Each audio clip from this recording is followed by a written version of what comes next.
Nobody in Cedar Fork could tell you exactly what happened up on that mountain in the winter of 1884. That was the whole point of Daniel Grant. He had arranged his life so carefully over so many years that nobody could tell you much of anything about him at all.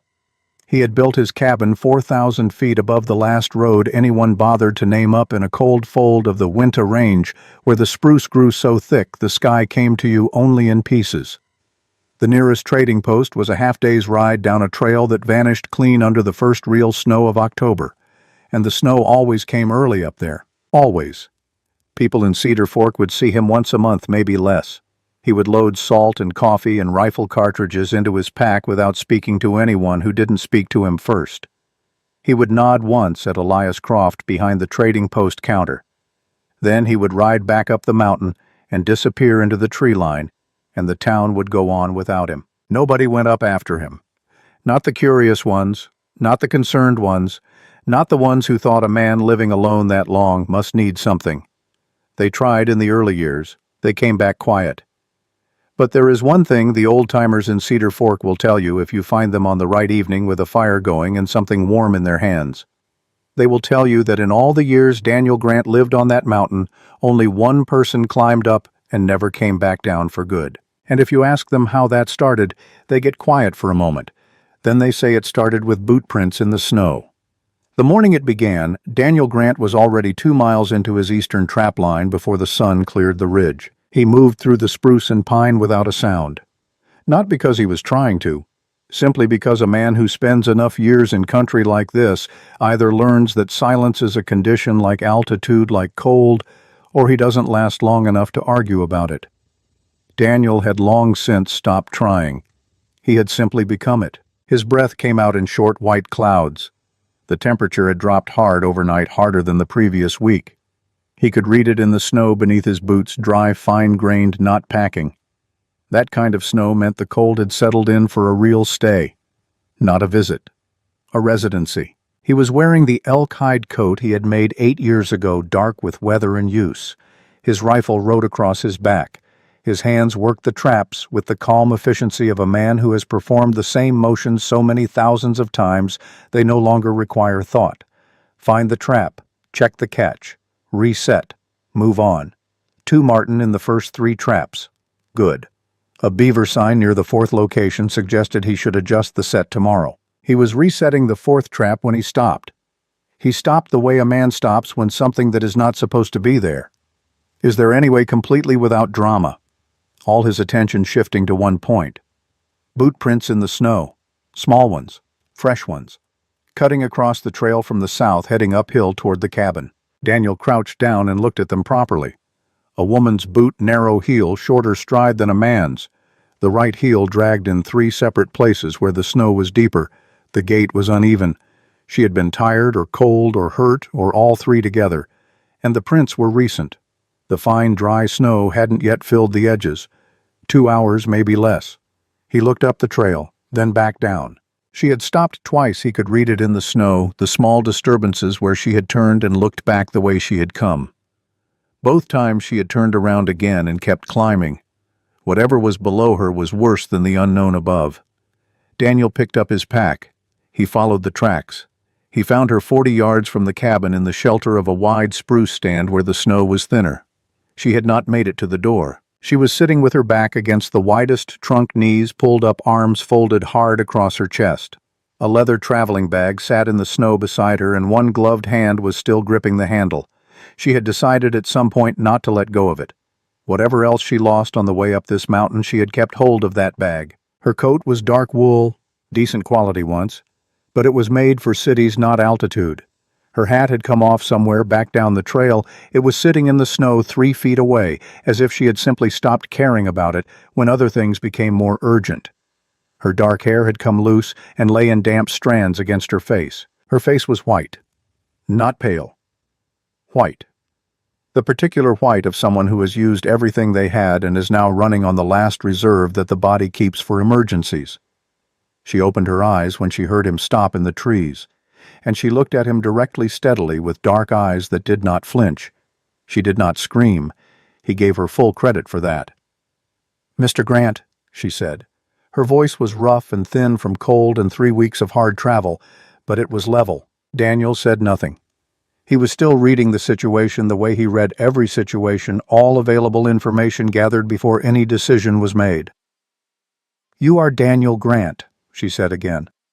Not a question this time, a statement she needed confirmed before she could let herself stop holding on quite so hard.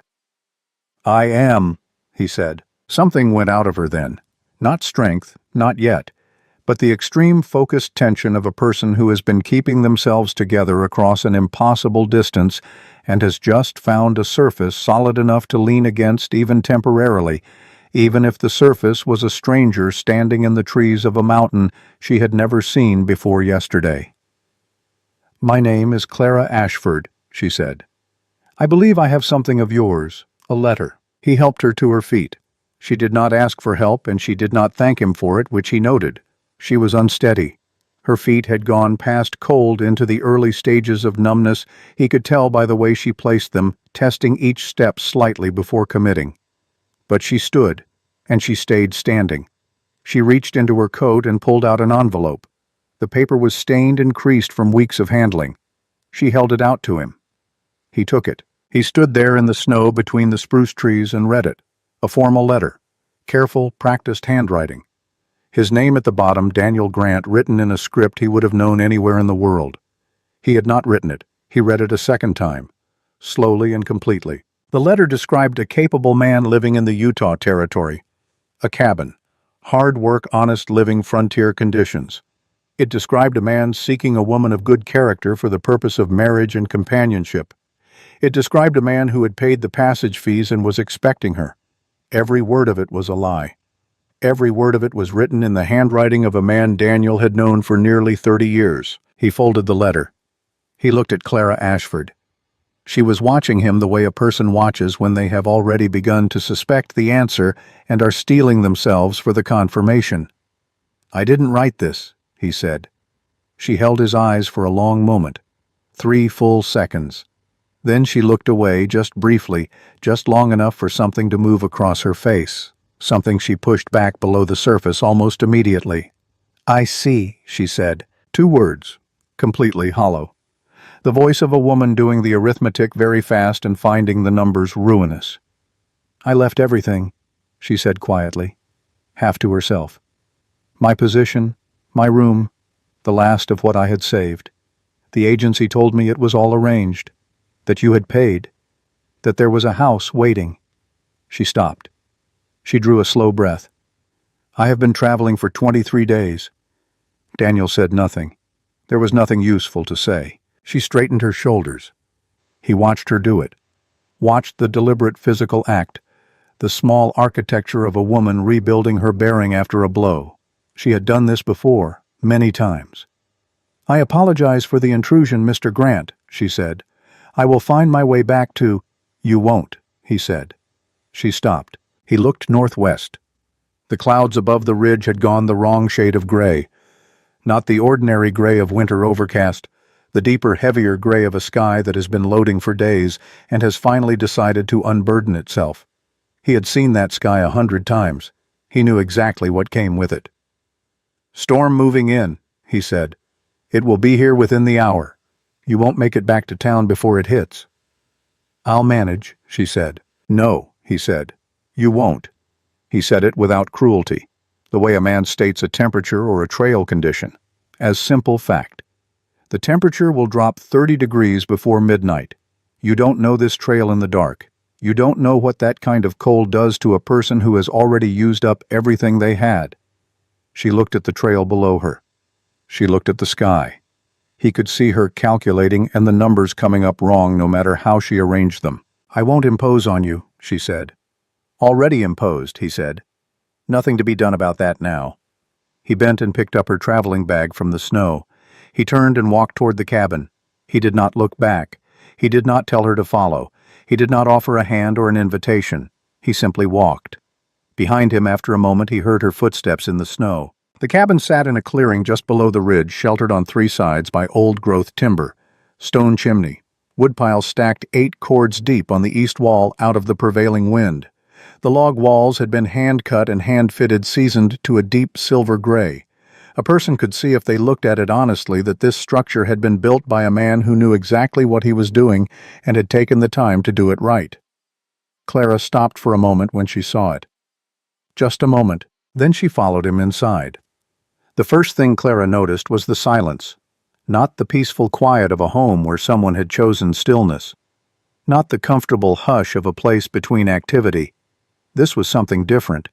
This was the silence of a place that had been stripped to its essential working parts and nothing more. A silence that had been there so long it had stopped being an absence and had become a presence of its own. Resident in the corners settled into the wood. She read the main room the way she had learned to read every room she had ever entered, quickly and thoroughly. Cast iron stove in the center burning steady. A work table against the north wall, dark with years of use, its surface marked with the specific scars of a man who worked with sharp tools and heavy loads. A wooden chair by the window. A bunk in the far corner. A larger armchair near the stove, worn into the precise shape of the man who sat in it, the particular compression of a single body, a single posture over a very long time. Traps hung along a crossbeam in order of size, pelts stretched and drying on the south wall. A trapline map tacked up with iron nails, a rifle on pegs beside the door, clean and ready. No curtains, no rugs, no pictures, no books on the shelves, not a single object whose purpose was beauty or comfort or memory. Everything present had a function. Nothing was present for any other reason. This was not a home. This was a working station for one man's survival. And then Clara saw the cup. In the far corner of the shelf above the stove, set slightly apart from the tin cups and the coffee tin and the salt, a single ceramic cup. Pale blue. A different age and origin from everything else in the room. There was no dust on it. Someone tended to it regularly, but it had clearly not been used in a very long time. It sat there the way a kept promise sits, honored but not touched. Clara looked at it for one careful moment. Then she looked away and did not look at it again. Daniel moved through the cabin without looking at her. He stirred the stove, added wood-pumped water into the kettle. Each movement connected to the next without pause. The cabin was already warm. He had banked the fire before leaving this morning, as he always did, because the mountain did not forgive the man who came back to a cold cabin in winter. "Spare room through there?" he said, nodding toward the inner door. "Door locks from the inside, clean linens on the bunk." "Thank you," Clara said. "Stew in an hour." She went through the door he indicated and pulled it closed behind her. The room was small and clean. A narrow bunk, a wooden chair, a single north-facing window looking into the forest, a basin and pitcher on a low table. And at the foot of the bunk, a folded blanket. Heavy wool, dark green, new. The fold lines were still sharp. She picked it up, felt the weight of it, set it down. Someone had bought this blanket and put it here. Not yesterday. It had been here longer than she had. It had been waiting here. She went to the window and looked at the trees, while the sky outside moved from gray to the dark iron color of a serious storm. She stood there until Daniel called through the door that supper was ready. She came out and sat down across from him at the rough table. The stew was simple beef and root vegetables and salt and nothing extra. But she had been on railroad rations for 3 weeks, carefully portioning out what she could afford, and the smell of it alone was enough to loosen something tight in her chest. She ate without speaking, with her full attention on the bowl. When she looked up, he was watching her, not with any particular expression, just with that steady, categorizing attention, the look of a man who reads the world carefully before he responds to it. "When did you last eat a proper meal?" he asked. "Yesterday morning," she said. "Some bread." He stood without comment and ladled more stew into her bowl. She did not thank him. There was something in the gesture that was beyond thanks, something she would have disrupted by naming it. So she picked up her spoon and ate the second helping as she had eaten the first. After supper, she offered to do the dishes. He refused. "You've been traveling for weeks," he said. "Rest." "I won't sit idle while I'm eating your food," she said. "Then don't sit idle. Go to sleep." "I'm not tired enough yet," she said. That was a lie. She was exhausted to the marrow. But the alternative was to sit still in this strange, stripped-down room with this quiet, unreadable man, and she had found long ago that stillness without purpose was harder to manage than work. So she went to the pump and basin and began washing the bowls. Daniel watched her for a moment. Then he went to the work table and sat down with a length of leather harness that needed repair. The wind outside was building now. Clara could hear it through the log walls, low and sustained, beginning to do the mountain's business. The stove ticked. The lamp threw a steady amber circle across half the room and left the rest in shadow. It was during this silence that she noticed the trap cords. They were hanging on a hook beside the door, a coiled length of heavy braided leather used for something in the trapline operation. She didn't know exactly what, but she could see what was happening to the lower third of the braid. The fibers had worn through in a slow diagonal. Not broken. Not yet. But fraying in the specific way that meant failure was coming and coming at the worst possible moment in the field in the cold, when the failure would cost more than just the cord. She dried her hands. She went to her traveling bag and found her sewing kit, her heaviest needles and the thick linen thread she used for canvas work and winter coat repair. She took the cords down from the hook. Daniel looked up from his harness. "You don't have to do that," he said. "I know," she said. She sat down and laid the cords across her knees, studying the damage. "But this is going to fail on you, probably in weather worse than this." "I would have gotten to it." "Now you won't have to." She examined the weave pattern for a moment, working out how it had been constructed and therefore how it needed to be reinforced. The technique was unfamiliar, but the principle was the same as any repair. You had to understand the original before you could restore it. "You don't know what those are," he said. "No," she agreed, threading her needle. "But I know what a worn braid looks like, and I know how to fix one." He looked at her for a moment, then turned back to his harness. She worked steadily. The wind pressed against the walls. The fire held. Outside, the first snow of the real storm began to hit the shuttered windows in a soft, steady hiss.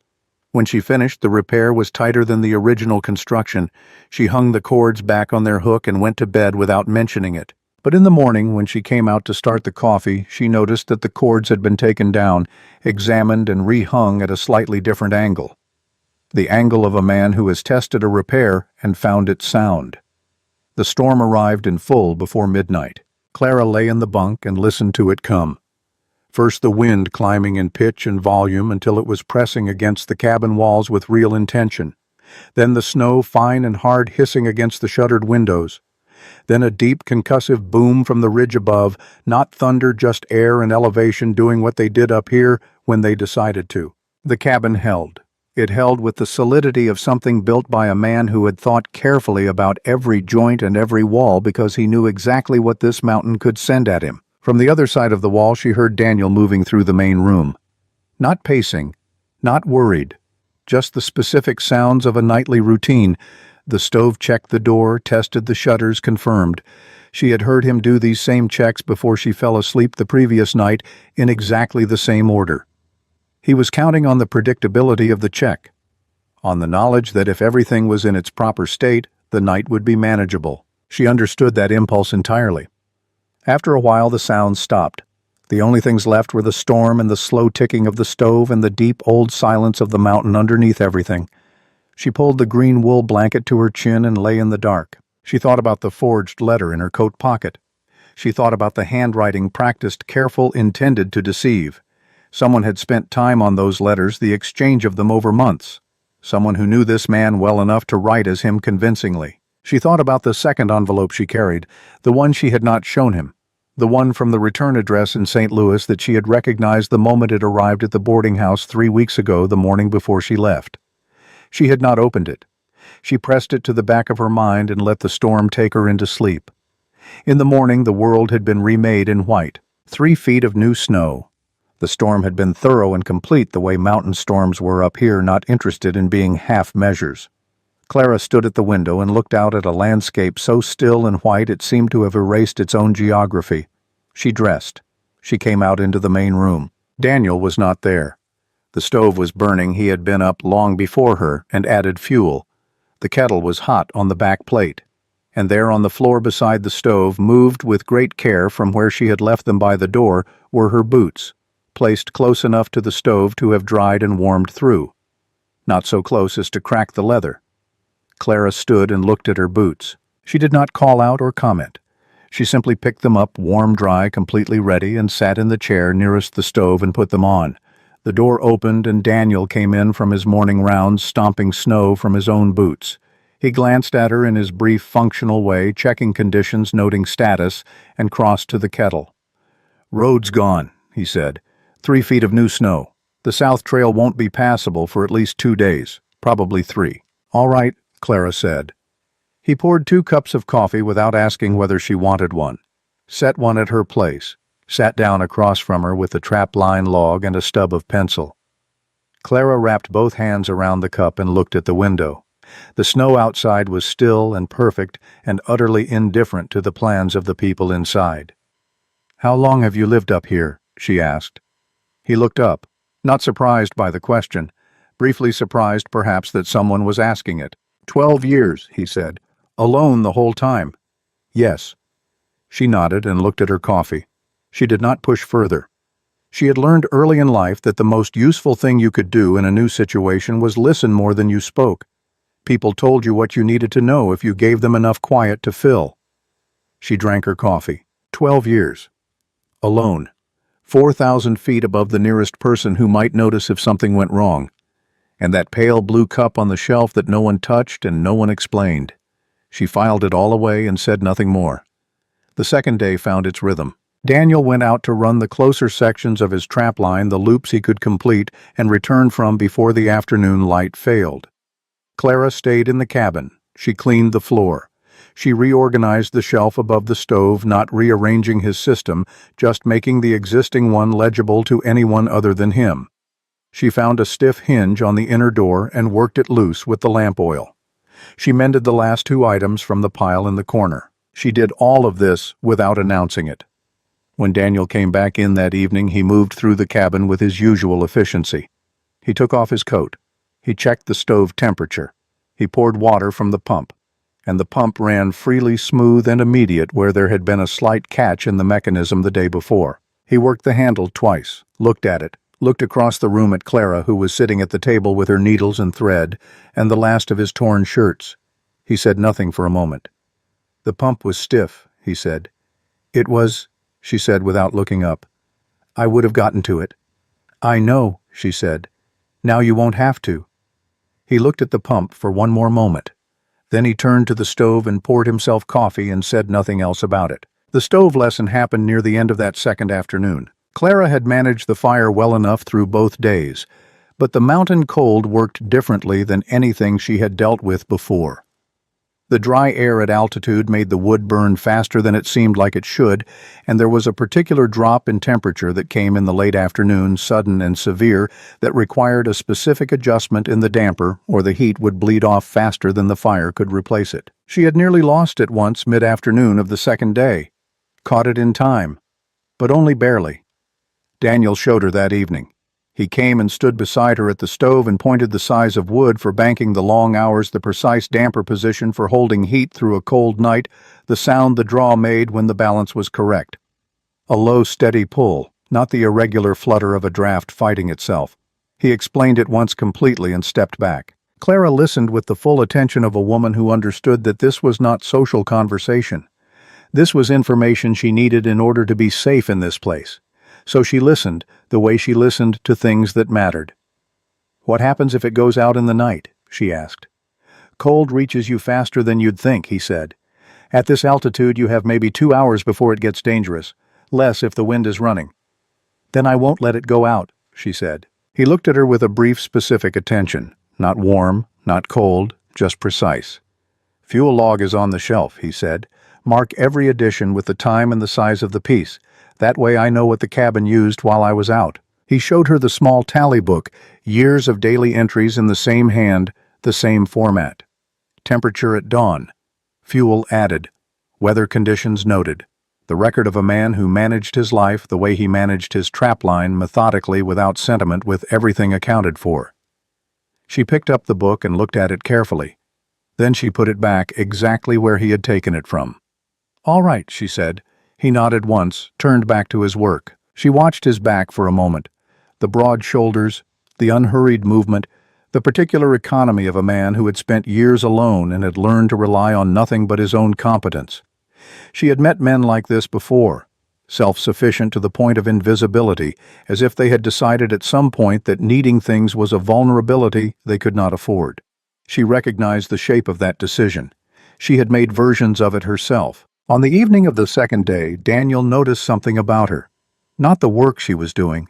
He had already catalogued that. What he noticed was subtler and older than the mended shirts and the freed pump. He noticed the way she moved through the space. She was always conscious of where he was. She always left him a clear path to the door. She never placed herself between him and the exit without immediately stepping aside. When he came in from outside, she moved back before he asked her to. When she sat at the table, she chose the seat against the wall, not the center of the room. She made herself small in the cabin without appearing to try. She ate less than what he put in front of her. She spoke less than she clearly had thoughts worth saying. These were not the habits of shyness or deference. They were the habits of a woman who had spent years in situations where making herself less was the thing that kept her safe. He knew what that kind of survival looked like. He recognized the marks of it the way you recognize a weather pattern you have seen before, not because you enjoy seeing it, but because you have learned to read it accurately. He did not say anything about it. But that night when he ladled the stew, he put more in her bowl than in his own, and he watched without appearing to watch as she noticed. As she looked at the fuller bowl for just a moment before picking up her spoon, she did not comment. She did not protest. She simply ate. He took that as the beginning of something. He was not yet sure what. On the morning of the third day, the coffee was already made when Daniel came in from the early check. Clara was sitting at the table with her book, a small volume she had taken from her traveling bag worn at the binding from long use. She looked up when he came in. His cup was at his place, steam rising from it. He sat down. He drank his coffee. He opened the trapline log. After a while, "The letter," Clara said. He looked up. "You know who wrote it," she said. "You recognized the handwriting." He was quiet for a moment.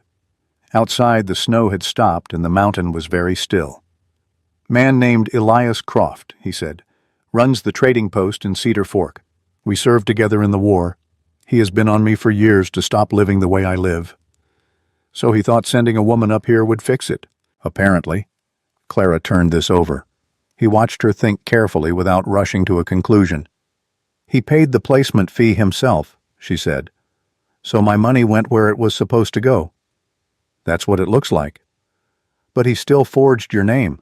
He still sent me here on a lie." "Yes." A long pause.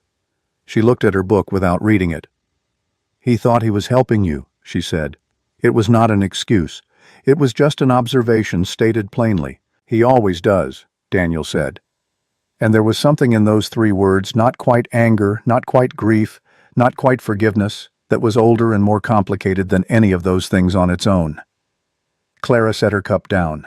She reached into her coat, which was hanging by the door on the hook above the repaired trap cords. She pulled out a second envelope, smaller than the letter, worn at the edges in the way of something carried for a long time. She turned it over in her hands. Then she pressed it back into the coat pocket without opening it. She came back to the table and sat down. Daniel had watched all of this. He did not ask about the envelope. "I'll need to speak with Elias Croft," Clara said, "when the road opens." "So will I," Daniel said. "And after that—" He looked at her across the table. She met his eyes without flinching. "After that, we figure out what comes next," he said. She nodded once. She picked up her book and opened it to the page she had marked with a folded corner. The mountain held its enormous silence around them. The fire held. That evening, Clara was reading by the lamp when Daniel, sitting across the room with a piece of leather and his shaping tools, looked up and saw the book in her hands. He had noticed it before, a small volume, cloth-bound, the kind that fit in a coat pocket. She read it in the evenings quietly, her lips moving slightly now and then. He looked at it for a moment. Then he stood, crossed the room, and picked it up from the table gently because she had marked her place and he didn't want to lose it. He turned it over and read the cover. Poetry. A woman's name he recognized distantly from somewhere. Elizabeth Barrett Browning. He opened it to the first page. Read the first 4 lines. He set it down. Clara was watching him with an expression that was nearly not quite amusement. the careful, controlled version of amusement that belongs to people who have learned not to show too much. "You read poetry," he said, apparently. "I don't," he said. "I know," she said. "You picked it up anyway." He looked at the book again. He picked it up once more and read further into the first poem. His lips moved slightly over a line that surprised him. He set it down again. "Why do you read her?" he asked. "Because she's honest," Clara said. "And because people always think she's only sad. But she's not. She's funny sometimes, and sharp." She paused. "She lost a great deal before the part of her life that most people know about." "Most people do," he said. It came out quieter than he intended. He turned back to his work table. Clara looked at the lamp for a moment. Then she picked up the book and resumed reading. Neither of them spoke again before bed. But Daniel lay in his bunk that night and thought about those 4 lines, about the weight in them, about how someone could write a thing that clean and that precise about loss without it breaking the sentence. He thought about it for longer than he expected to. On the morning of this 4th day, a sound came that Clara had not heard since arriving. Nothing dramatic, just different. The wind had shifted, coming now from the south, warmer by a few degrees, and the light through the window was brighter, more direct, the quality that meant the clouds were lifting. She was at the stove when Daniel came in from the early check. She had been managing the fire since before dawn without losing it once. The kettle was hot. He stood in the doorway and looked at the sky for a moment. Then he came inside. "South Trail will be passable tomorrow afternoon," he said. "Morning after that for certain." Clara poured his coffee and set it at his place. "All right," she said. He sat down. He looked at the fuel log she had made her entries as he'd asked date and time and piece size, the handwriting neat and consistent. He turned one page back to his own last entry, then forward to hers. He read through them without expression. "You kept the fire all night," he said. "I told you I would," she said. He closed the log and set it back on the shelf. Outside, the mountain was shifting toward thaw. The deep blue shadows of the spruce trees were sharpening in the stronger light. Somewhere far up the ridge, a jay called once and was answered. Clara wrapped her hands around her coffee cup and looked at the south window. She thought about Cedar Fork. She thought about Elias Croft and the letter she had carried for 23 days. She thought about the conversation that was coming, the one where things would be said that couldn't be unsaid, and decisions would have to be made that she did not yet know how to make. And she thought briefly about the second envelope in her coat pocket, the one she had not opened. The return address she had recognized immediately. The timing of it arriving 3 weeks ago, the morning before she left, as if someone had known she was about to go somewhere they couldn't easily reach her. She pressed that thought down, one thing at a time. "Mr. Grant," she said. He looked up. "When we go down to Cedar Fork," she said, "I'd like to come with you when you speak to Elias Croft." He looked at her steadily. "Why?" "Because whatever was done to both of us," she said. "And I'd like to hear it explained to my face, not to yours." He held her gaze for a long moment. Then he turned back to his trapline log. "Suit yourself," he said. It was not enthusiasm. It was not rejection. It was simply acknowledgement. A door left open. Clara turned back to the south window and the brightening mountain and the long road that was waiting for the snow to give way. She would be ready. The South Trail opened on the afternoon of the 5th day. Not fully. Not the kind of open that invited confidence. But passable. The snow compacted enough under its own weight that a horse could manage the descent without losing the trail entirely. Daniel checked it at midday, came back and said 4 words. "We can go tomorrow." Clara was at the table with the trapline log. She had taken to recording weather observations in the margin temperature at dawn cloud direction. The particular quality of morning light that Daniel had explained meant precipitation coming or going. She was building a vocabulary for a place she had not planned to know this well. She looked up. "What time?" "Before first light," he said. "We want to be in Cedar Fork and back before afternoon. Weather turns fast this time of year." "I'll be ready," she said. He hung up his coat. He looked at the log in her hands for a moment. "You don't need to keep doing that," he said. "I know," she said, "but it's useful to track. I've been tracking it for 12 years without help." "Then you'll have 12 years plus a margin note," she said. He looked at her for a long moment with that flat, evaluating expression she was beginning to understand was not coldness. It was simply the face of a man who was always genuinely deciding what he thought rather than performing the reaction he was expected to have. He sat down and poured his coffee and said nothing more about the log. They left before dawn. The trail down was slow and required attention. The snow had frozen overnight into an irregular crust that caught the horses' feet unpredictably.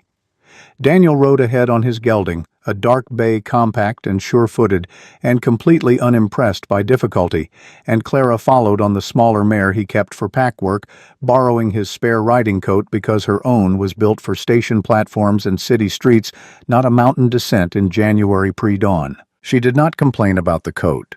She did not comment on the cold or the difficulty of the trail. She rode with both hands steady on the reins and her eyes on the path, and kept pace without being asked to. Daniel did not look back to check on her.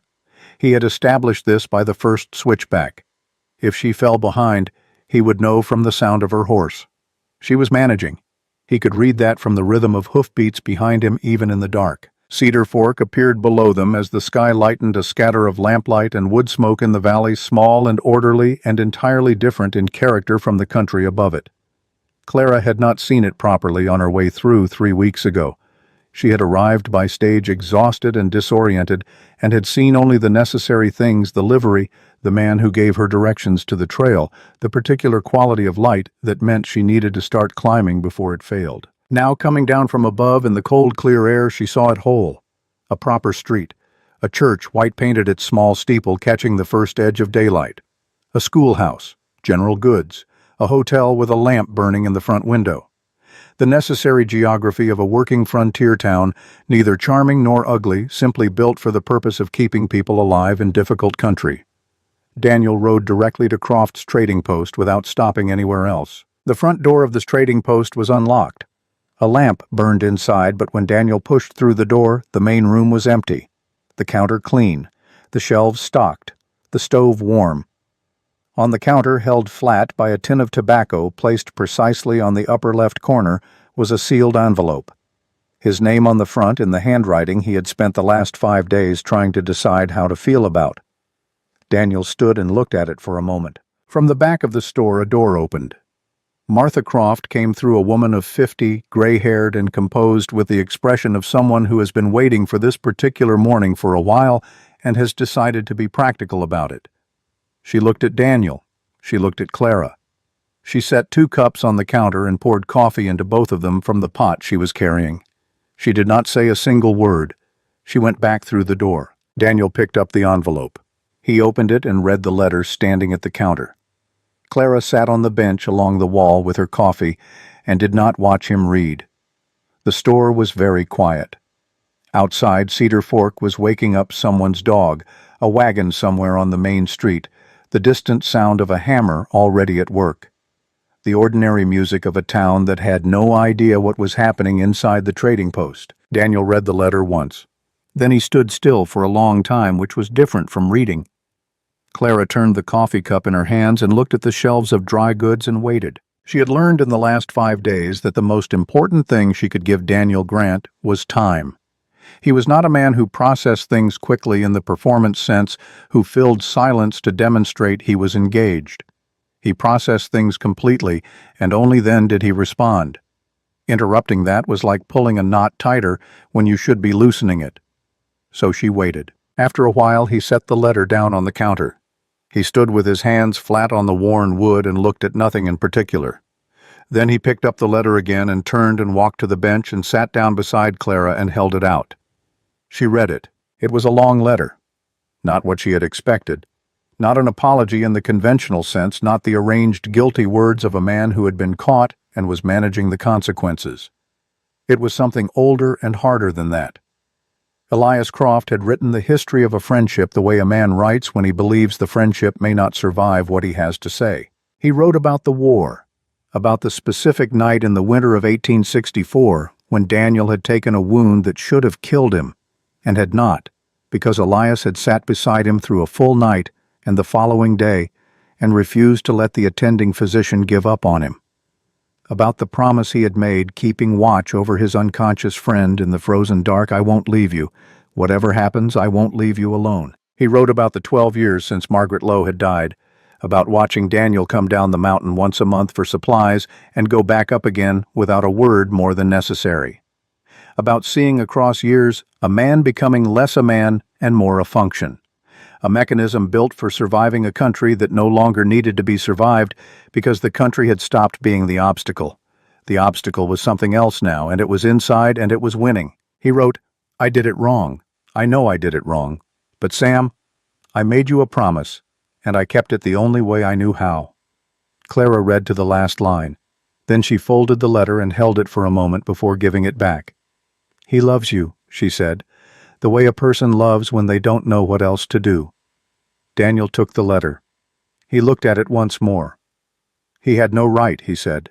No, she agreed. What he did was wrong. Yes, you could have been seriously hurt, coming up that mountain in those conditions with no idea what you were walking into. Yes. He looked at her. There was something in his expression she had not seen before. Not quite anger, not quite grief, not quite the thing that lived below both of those. Something that had been held under a long time and was pressing against the surface. And you're defending him, he said. I'm not defending him, she said. I'm telling you what I see.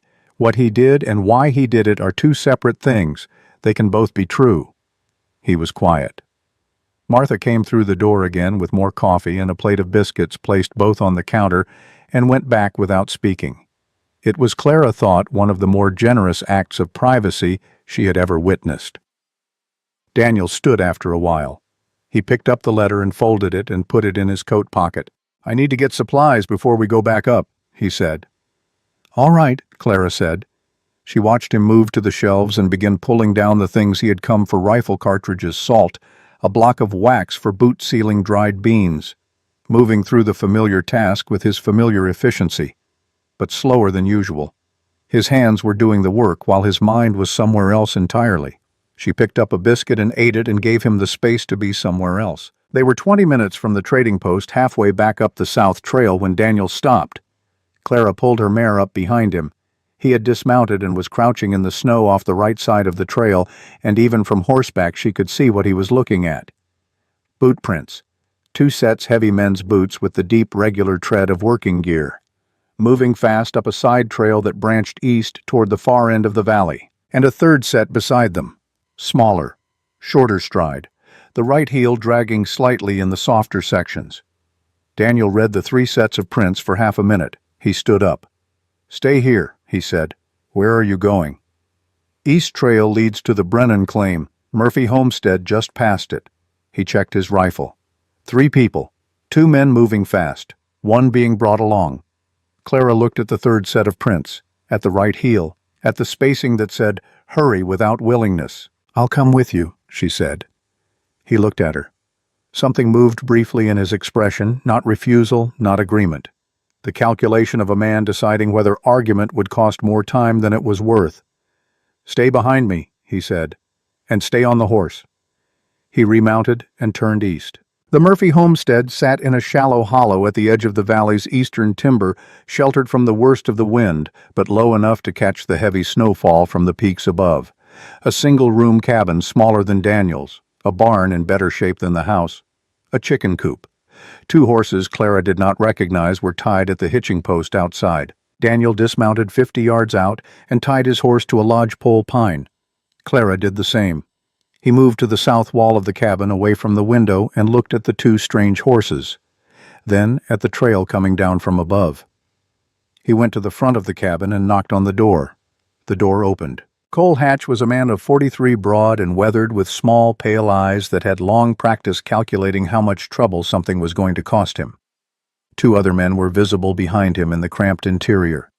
And behind the stove, standing very still against the far wall with a canvas bag gripped in both hands and the expression of someone who had been standing exactly that still for a while now, was a young woman. She was young, 20 perhaps, with brown hair escaping from a braid, and eyes that were doing what Clara had done at the gate of a strange cabin, which was computing available options and finding very few of them.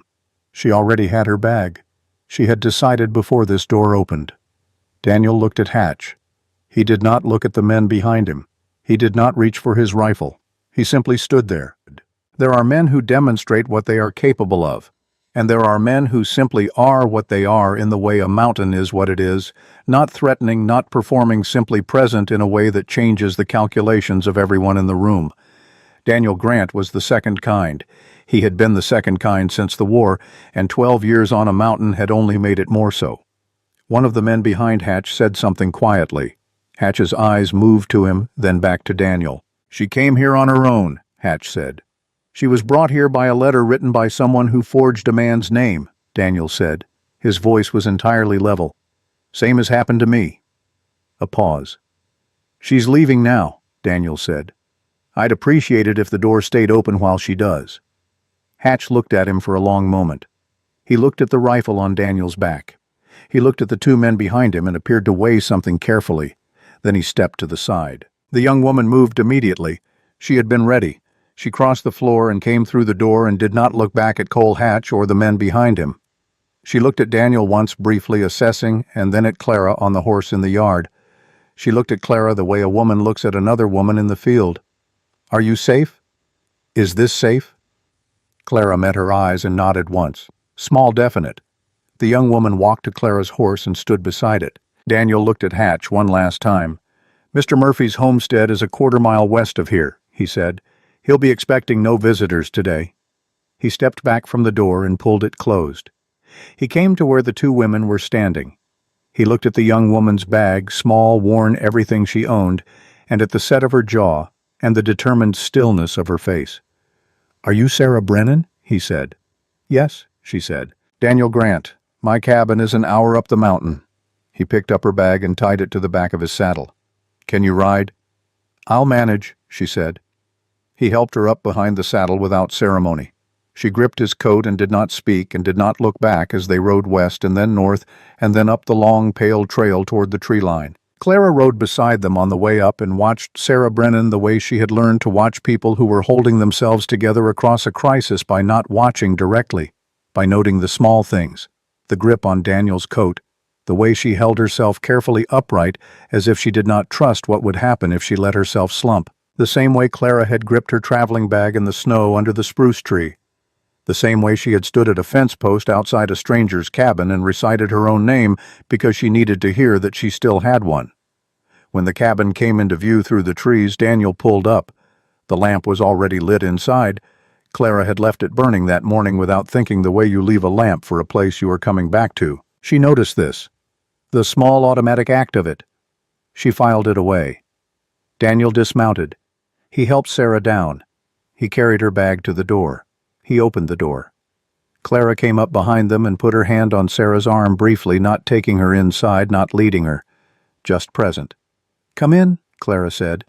"It's warm." Sarah Brennan was 20 years old and had used up everything she had about 48 hours ago, the way Clara had used up everything she had 5 days before that on a different mountain in a different storm. She sat at the table and drank the coffee Clara put in front of her and held the cup in both hands and did not speak for a while. That was fine. The cabin was good at silence. Clara sat across from her. Daniel had gone to tend the horses and would be back when he was back. The stove ticked. The mountain settled. After a while, Sarah set the cup down. She looked at the room, the pelts, the traps, the stripped-down functional order of everything, and then she looked at Clara. "You came the same way," she said. "More or less," Clara said. "On a letter." "On a letter." Sarah absorbed this. "And you stayed." "I stayed." "Why?" Clara looked at the window. Outside, the late afternoon light was beginning to go gold in the spruce trees. "The storm came the night I arrived. The road was gone. By the time the road came back, something else was happening." She paused. "I'm not entirely sure yet what it is, but it seemed like a reason to wait and find out." Sarah looked at her coffee. "I didn't even have the option of finding out. Hatch was—" She stopped. She turned the cup in her hands. "He wasn't what the letters said." "None of them were," Clara said. The man who wrote those letters has been doing it for at least 2 years, using real names and real addresses, sending women to people who didn't know they were coming, or to people like Hatch who knew very well. Sarah's face went still in a particular way, the stillness of someone calculating the full scope of something and not liking the numbers. "How many women?" she said. "I don't know yet, but more than just the two of us." The door opened and Daniel came in. He took off his coat and hung it. He looked at the two women at the table and poured himself coffee and sat down at the work table. The three of them existed in the cabin's silence for a moment. Not uncomfortably, just finding the geometry of it. 3 bodies where there had been 2, where there had been 1 for 12 years before that. "You can sleep in the spare room," Daniel said to Sarah. "Miss Ashford will move her things to the—" "I'll take the floor," Clara said. Both of them looked at her. "It's fine," she said. "I've slept on worse." "You won't sleep on the floor of my cabin," Daniel said. There was no argument in his voice, just the flat certainty of a man who had decided something. "Then where—" "There's a second bunk in the storeroom. I'll clear it tonight." He stood and went to the storeroom door. The sound of things being moved, careful, methodical, making space where there had not been space. Sarah looked at Clara. "He's always like this." "I'm still learning what always looks like," Clara said. "But yes, I think so." Over the days that followed, the three of them found a rhythm. It was not easy. 3 people in a one-room cabin at 4,000 feet in January, 2 of them strangers to the mountain, and one of them, a man who had spent 12 years alone, easy, was never going to be part of it. But a rhythm is not the same as easy. A rhythm is just the thing that keeps happening because stopping it would cost more than continuing. Sarah was practical and unsentimental and knew how to work. She and Clara divided the domestic labor without discussing it, each taking up the parts that suited them without ceremony or negotiation. Clara managed the fire and the cooking and the mending. Sarah took the water and the woodpile and the chickens, which Daniel kept in a small coop off the back of the barn. Daniel watched all of this from his customary slight remove, the way he watched everything, not cold, not indifferent, just present at a measured distance that allowed him to observe without being observed in return. Or so he thought. Clara, from her own measured distance, watched him watch. On the 3rd evening with Sarah in the cabin, Clara found the book. She had gone to the shelf for the lamp oil. Daniel kept it on the second shelf from the top beside the extra wicks.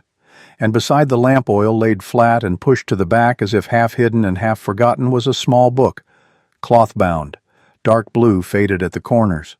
A woman's book, clearly the kind with decorative stitching on the cover that men did not generally choose for themselves. She took it down. On the inside cover, in handwriting she did not recognize a woman's hand. Educated and clear, someone had written, "For S, so he will have something worth reading when I am not there to read with him. M." The ink was old. The inscription had faded slightly at the edges. Clara stood with the book in her hands for a moment. She looked at the pale blue cup on the shelf above the stove. She looked at the hook beside the door, the one Daniel had installed 2 days ago at a height she could reach without stretching, which was not the height a man building something for himself would naturally choose. She placed the book back exactly where she had found it, pushed it gently to the same position. She took the lamp oil and went back to the table. She did not mention it. That night, after Sarah had gone to the storeroom, Daniel and Clara sat in the main room in the ordinary way they had developed, he at the work table, she at the table by the window. The stove was banked for the long night. The lamp burned low. Daniel had the book in his hands. She did not know when he had taken it from the shelf. She had not seen him do it, but he was sitting with it, not reading, just holding it the way you hold something that has weight beyond its physical weight, turning it over once, stopping. He set it on the table between them. "You saw it," he said, not a question. "Yes," she said, "and you didn't say anything." "It wasn't mine to say anything about." He looked at the cover. He looked at the inscription, which she had already read, though he didn't know that. "Her name was Margaret," he said. He said it the way a man says something he has not said out loud in a very long time, the way a word can almost lose its shape from disuse, and then when you finally make yourself say it, turn out to be exactly the shape it always was. "She died in 1871, he said, "before we married, before she ever saw this place." Clara looked at the book on the table. She did not look at him. Sometimes the kindest thing you can offer a person is a direction they can speak into that isn't your face. "She was a nurse," he said. I met her in a field hospital in Virginia. I had a wound that had gone septic, and she was the one who stayed with me when they thought I wasn't going to last the night." He paused. "She stayed with me. And when I was well enough to be moved, I found out she had stayed for 3 days without proper sleep." Clara said nothing. "We wrote letters for 3 years after the war. I came west to build something worth bringing her to. I planned every inch of this place with her in mind." A long quiet. Then the letter came saying she was gone. "How long after you finished building?" 4 months. Clara finally looked at him. He was looking at the book. "I'm sorry," she said. "It was 12 years ago." "That doesn't change what it was." He was quiet for a while. The stove ticked its slow measured count. "I kept building things for her," he said almost to himself. "That hook by the door, the shelf at the right height, the window facing south. I kept building as if she might still arrive someday." He stopped. "I didn't realize I was still doing it until you pointed out that you could reach the hook." Clara was very still. "You noticed that," she said. "I did." He looked at her. "I don't know what to do with that, Miss Ashford." "Clara," she said. "You've called me that twice." "Clara," he said, as if testing whether it fit. "I don't know what to do with the fact that I'm still building a house for a woman who has been gone for 12 years. "Maybe you don't need to do anything with it yet," Clara said. "Maybe it's enough that you noticed." He looked at the book one more time. Then he picked it up, stood and carried it back to the shelf. He placed it face in, the way a person places something they are not ready to look at directly, but are not ready to put away either. He came back to the table. He sat down. He picked up the strip of harness leather he had been working on. After a while he said, "She would have liked you." Clara looked at her own hands. "She would have found me irritating," she said. "I rearranged things." He made a sound very small, barely audible. Not quite a laugh, but the closest thing to one she had heard from him. She picked up her sewing, and they worked in silence until the lamp ran low. Elias came up the mountain 6 days after the confrontation. He came alone on the smaller of his 2 horses, carrying provisions Clara had asked him to bring up from the trading post: extra flour coffee, a length of heavy canvas, a fresh tin of lamp oil. He tied up at the post outside and knocked once and waited. Clara opened the door. Elias Croft was a man of 44 silver at the temples, with the kind of face that had spent so long in open country it had arranged itself around weather and worry into something honest. He looked at Clara with the careful, direct expression of a man who has decided the best position available to him is honesty and is committed to it. "Miss Ashford," he said. "I'm glad you're still here." "Come in," she said. He came inside. Daniel was at the work table and looked up without expression when Elias entered, which told Clara exactly nothing, because Daniel looked up at most things without expression. But she watched the particular quality of that nothing and understood that the conversation in the trading post had not been the end of something.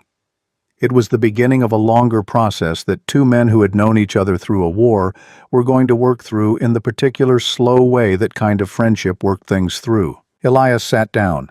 Clara put coffee in front of him. Sarah was outside with the chickens and would be back shortly. "There's something you need to know," Elias said. He said it to both of them, making no distinction. "About the agency." He laid it out plainly. "The Western Hearts Matrimonial Agency in St. Louis. Operating for at least 2 years.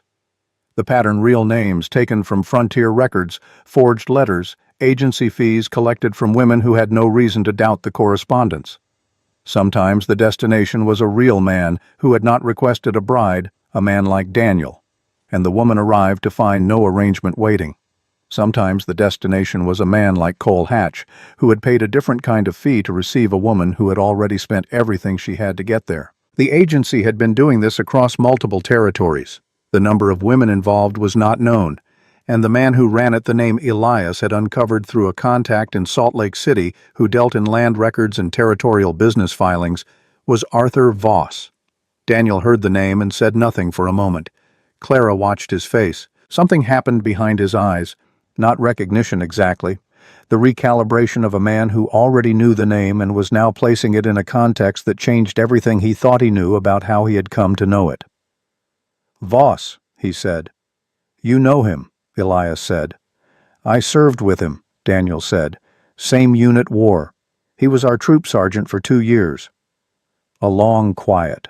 I trusted him behind me, Daniel said. The sentence had the weight of something that had once been simple and had become very complicated. He came back from the war with nothing, Elias said. No land, no money, no family. Apparently this was what he found. Daniel stood up. He went to the window. He looked at the mountain. Clara looked at Elias. She said, "What do you need from us?" Elias looked at her with something in his face that was somewhere between surprise and gratitude. "A letter," he said. "2, ideally. Signed testimonies from women who were directly deceived by the agency, with specific details, dates, amounts, correspondence. Those are what the territorial authorities need to move on this." He paused. "And there is another woman. Her name is Sarah Brennan." "She is in my barn," Daniel said without turning from the window. Elias blinked. "She arrived 4 days ago," Daniel said. "I brought her down from the Hatch place." Elias closed his eyes briefly. "Is she all right?" "She will be," Daniel said. "When you go back down, she goes with you. Martha will take her in until she knows what she wants to do next." It was not a question. Elias nodded. "Of course." "And Elias." Daniel turned from the window. His voice was level and specific the way it was when he had thought something through to its conclusion and arrived at a position. "When I come down next week, you and I will finish the conversation we started." "I know," Elias said. "You did something wrong." "I know that too. We're not done with it yet."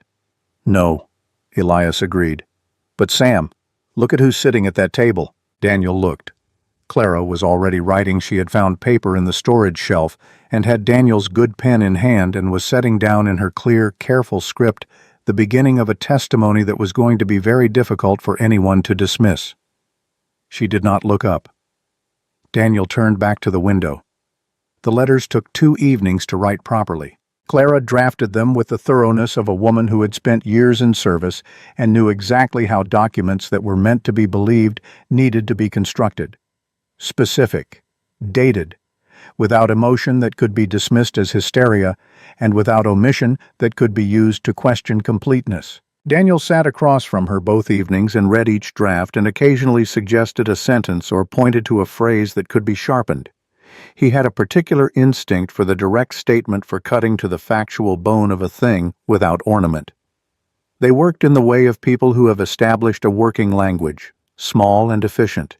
No preamble, no performance. On the second evening, when the second letter was finished and drying, Clara looked up and found Daniel looking at her with the same evaluating quality he had given to the repaired trap cords on her second day.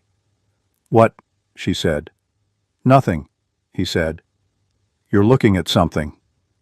"I'm looking at the fact that you wrote that letter the way a lawyer would write it." "I've had a lot of practice writing things that had to count," she said. "For who?" She put the pen down. She thought for a moment about how much of this to give. "When I was in service," she said carefully, "I found it useful to keep records, dates, incidents, names, proof of things that had happened." She looked at the letter. "The kind of proof you need when the word of a serving woman and the word of a man with a good name go into the same room and only one of them comes out." Daniel said nothing for a moment. "Did you ever use them?" he said. "Those records." "Once," she said. "It was enough." He nodded. He did not ask more than she had offered. "These letters will count," he said. "Yes," she said. "They will." Sarah Brennan went down the mountain with Elias on the morning of the 9th day. Before she left, she stood with Clara outside the cabin in the cold, clear morning, and they looked at each other the way women look at each other when they have been through something together that didn't ask permission before arriving. "You'll be all right up here?" Sarah said. "Yes," Clara said. "You're sure?" "I'm sure." Sarah looked at the cabin, then at Clara. "The first time I saw you," she said, "on the horse in the yard at Hatch's place, I thought that woman is not afraid, and I thought I want to be whatever it is she is." Clara looked at the mountain. "I was afraid," she said. "I just didn't have room for it right then." Sarah smiled. A small, private, real smile. She picked up her bag and followed Elias to the horses. Clara watched them go until the tree line took them. Then she went back inside. The cold that night was different. Not colder in temperature, but heavier somehow. The specific weight of a mountain winter that had been patient for weeks and had decided to remind everyone that patience was a limited resource. The stove worked hard. The wind moved through the ridge above the cabin with a low, sustained sound that Clara had learned meant sustained, not passing. She woke at 3 in the morning with her teeth chattering and an understanding before she was fully conscious that something was wrong with her body. She had felt this before, not often, but enough to know what it meant. The particular combination of bone-deep cold and the specific heaviness behind her eyes and the wrong heat in her face that did not match the wrong cold everywhere else. She sat up. The room tilted very slightly. She put her feet on the floor and waited for it to stop tilting. It did not entirely stop. She managed to get to the stove. She managed to add fuel the right size, the right position, though her hands were not entirely steady. She managed to get back to the bunk and lie down and pull both blankets to her chin. She was still shivering when she heard Daniel's boots in the main room. Not yet dawn. He was up for the early check. He came to the storeroom door, looked in. She could not see his face well in the dark, but she could hear the quality of his stillness change. He crossed the room and put his hand on her forehead, a brief, flat, complete assessment. Then he moved. He moved with the efficiency of a man who had handled emergencies alone in remote country for 12 years and had long since decided that the time between recognizing a problem and beginning to solve it should be as short as possible. He built the stove up to its maximum safe output. He moved the armchair close to it and settled Clara there with both blankets and the spare coat from the peg by the door. He heated water and made a strong infusion from the dried herbs he kept in the third shelf, yarrow and elderflower, and something resinous she didn't recognize, and put the cup in her hands. "Drink it," he said. "All of it, even if it tastes terrible." "Does it taste terrible?" she said. "Yes," he said. She drank it. It tasted terrible. He sat down in the other chair close enough to reach her and waited. The fever moved through her in waves over the following hours. Sometimes she was hot enough that the room seemed too bright even in lamplight. Sometimes she was cold enough that both blankets felt like paper. Sometimes she was somewhere between the two and could follow a thought in a straight line for a minute or two before it curved away from her. Daniel stayed. He replaced the cool cloths on her forehead with the steady attention of a man who had watched other people's conditions carefully enough for long enough to know what staying steady looked like and what deteriorating looked like, and to understand the difference. She slept and woke and slept again. Once she woke to find it full dark outside and the stove burning high and Daniel sitting in the chair with his elbows on his knees and his hands folded and his eyes on the floor and on his face, an expression she had not seen there before and would not have been able to name precisely even if she had been well. Once she thought she heard him speaking, very quietly, not to her. She could not catch the words. The fever broke in the deep hours of the second night. She knew it from the sweat, the particular release of it, the sudden sense of weight lifting, and she lay still for a while and let the cabin come back into focus around her. The stove was burning low. The lamp was out. In the chair beside her in the darkness, Daniel was asleep, or as close to asleep as he seemed to get his breathing slow and his body completely still. One of his hands rested on the armrest. His other hand had apparently at some point in the hours of keeping watch come to rest on her arm where it lay outside the blanket. He did not know he had done it. She looked at his hand on her arm for a long time. She was very careful not to move. After a while, she turned her hand over slowly, quietly, and placed it over his, lightly, the way you place something fragile in a space that might not be ready for it. He did not wake. She lay in the recovering quiet and listened to the mountain breathe, and held on to the warmth of a hand that had stayed through 2 full nights without being asked to. Outside, very faintly, the sky began to lighten. The fire was still burning. In the morning, he was awake before she opened her eyes. He was at the stove and the kettle was on, and when she turned her head, she found him looking at her with that flat, complete attention. "Fever broke," he said. "Yes," she said. He poured water into a cup, plain cool, and brought it to her. "Slow," he said. She drank slowly. He stood nearby and watched her color come back and her eyes sharpen, and something in his face did a thing she would think about later when she had the energy to think carefully. Something that was not the face he showed to the mountain, or the trail, or the trap line. Something smaller and older and considerably less managed than any of that. She looked up at him. "You stayed," she said. "I did," he said. "2 nights, give or take." She looked at him for a moment. "Thank you, Daniel." It was the first time she had used his given name. He looked at the window. Outside, the mountain was doing what it did, enormous and indifferent and still. A jay called somewhere in the spruce above the ridge. "The storm's passing," he said. "I need to check the trap line when you're steady." "Go," she said. "I'll be fine." He did not go immediately. He stood for another moment, the particular hesitation of a man who has spent 12 years not hesitating and is now learning slowly and against the grain of everything he has built that sometimes not going is the right answer. Then he took his coat from the peg, checked the stove one more time. "I'll be back before noon," he said. He went out into the morning. Clara lay back and looked at the ceiling of the cabin, the hand-fitted logs, the chinked gaps, the crossbeam with the traps hanging in order of size, and thought about the quality of 2 days of being kept watch over without a single word about obligation or debt or what it cost the keeper. She thought about a man who had spent 12 years learning to need nothing and no one, and she thought about how different needing nothing looked from the inside to how it looked from 2 chairs beside a stove at 3 in the morning. Outside, his boot steps moved through the snow toward the tree line and then were quiet. The mountain said nothing. The fire held. Recovery on a mountain in January looked like this. It looked like Clara sitting in the armchair near the stove for 2 full days while Daniel managed the trap line and the woodpile and the cooking without comment or complaint, setting food at her elbow at regular intervals, the way you set fuel beside a stove.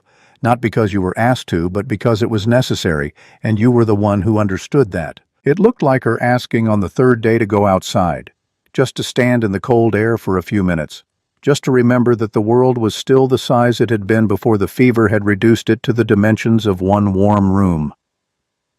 Daniel stood in the doorway and watched her walk to the edge of the clearing and back. He did not offer his arm. He did not hover. He simply stood where she could see him if she needed to turn around and find something solid. She made it to the edge and back without stopping. She came inside and sat down and drank the coffee he had ready. "Tomorrow I'll check the near trap line with you," she said. "You won't," he said. "Day after then." He looked at her. "We'll see." That was not no. She filed it accordingly. On the 4th day after the fever broke, Daniel went to reset the eastern section of the trap line. He was an hour out when he found the first one, a trap his properly set 4 days ago sitting open, not sprung, not triggered, opened from the outside by someone who knew the mechanism.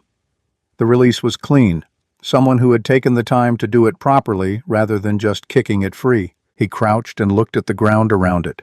The snow had covered most traces, but not all. One set of boot prints partially filled. Dress shoes, or at minimum shoes built for surfaces that were not this one. The toe dug in where proper boots would have gripped. He followed the prints to the second trap. Also open, also clean. He stood up and looked at the ridge above him. There was a natural vantage point up there, a shelf of granite outcropping partially sheltered by a dead lodgepole pine where a person could see most of the eastern slope below the cabin, where a person could sit with a glass and watch the trails and the clearing and the door without being seen from below. Daniel went up there. The snow on the rock shelf had been disturbed. Someone had stood here for long enough to shift their weight several times. The heel indentations were deep. They had stood here and watched. He looked down at the cabin, the south-facing window, the door, the trail from the trading post.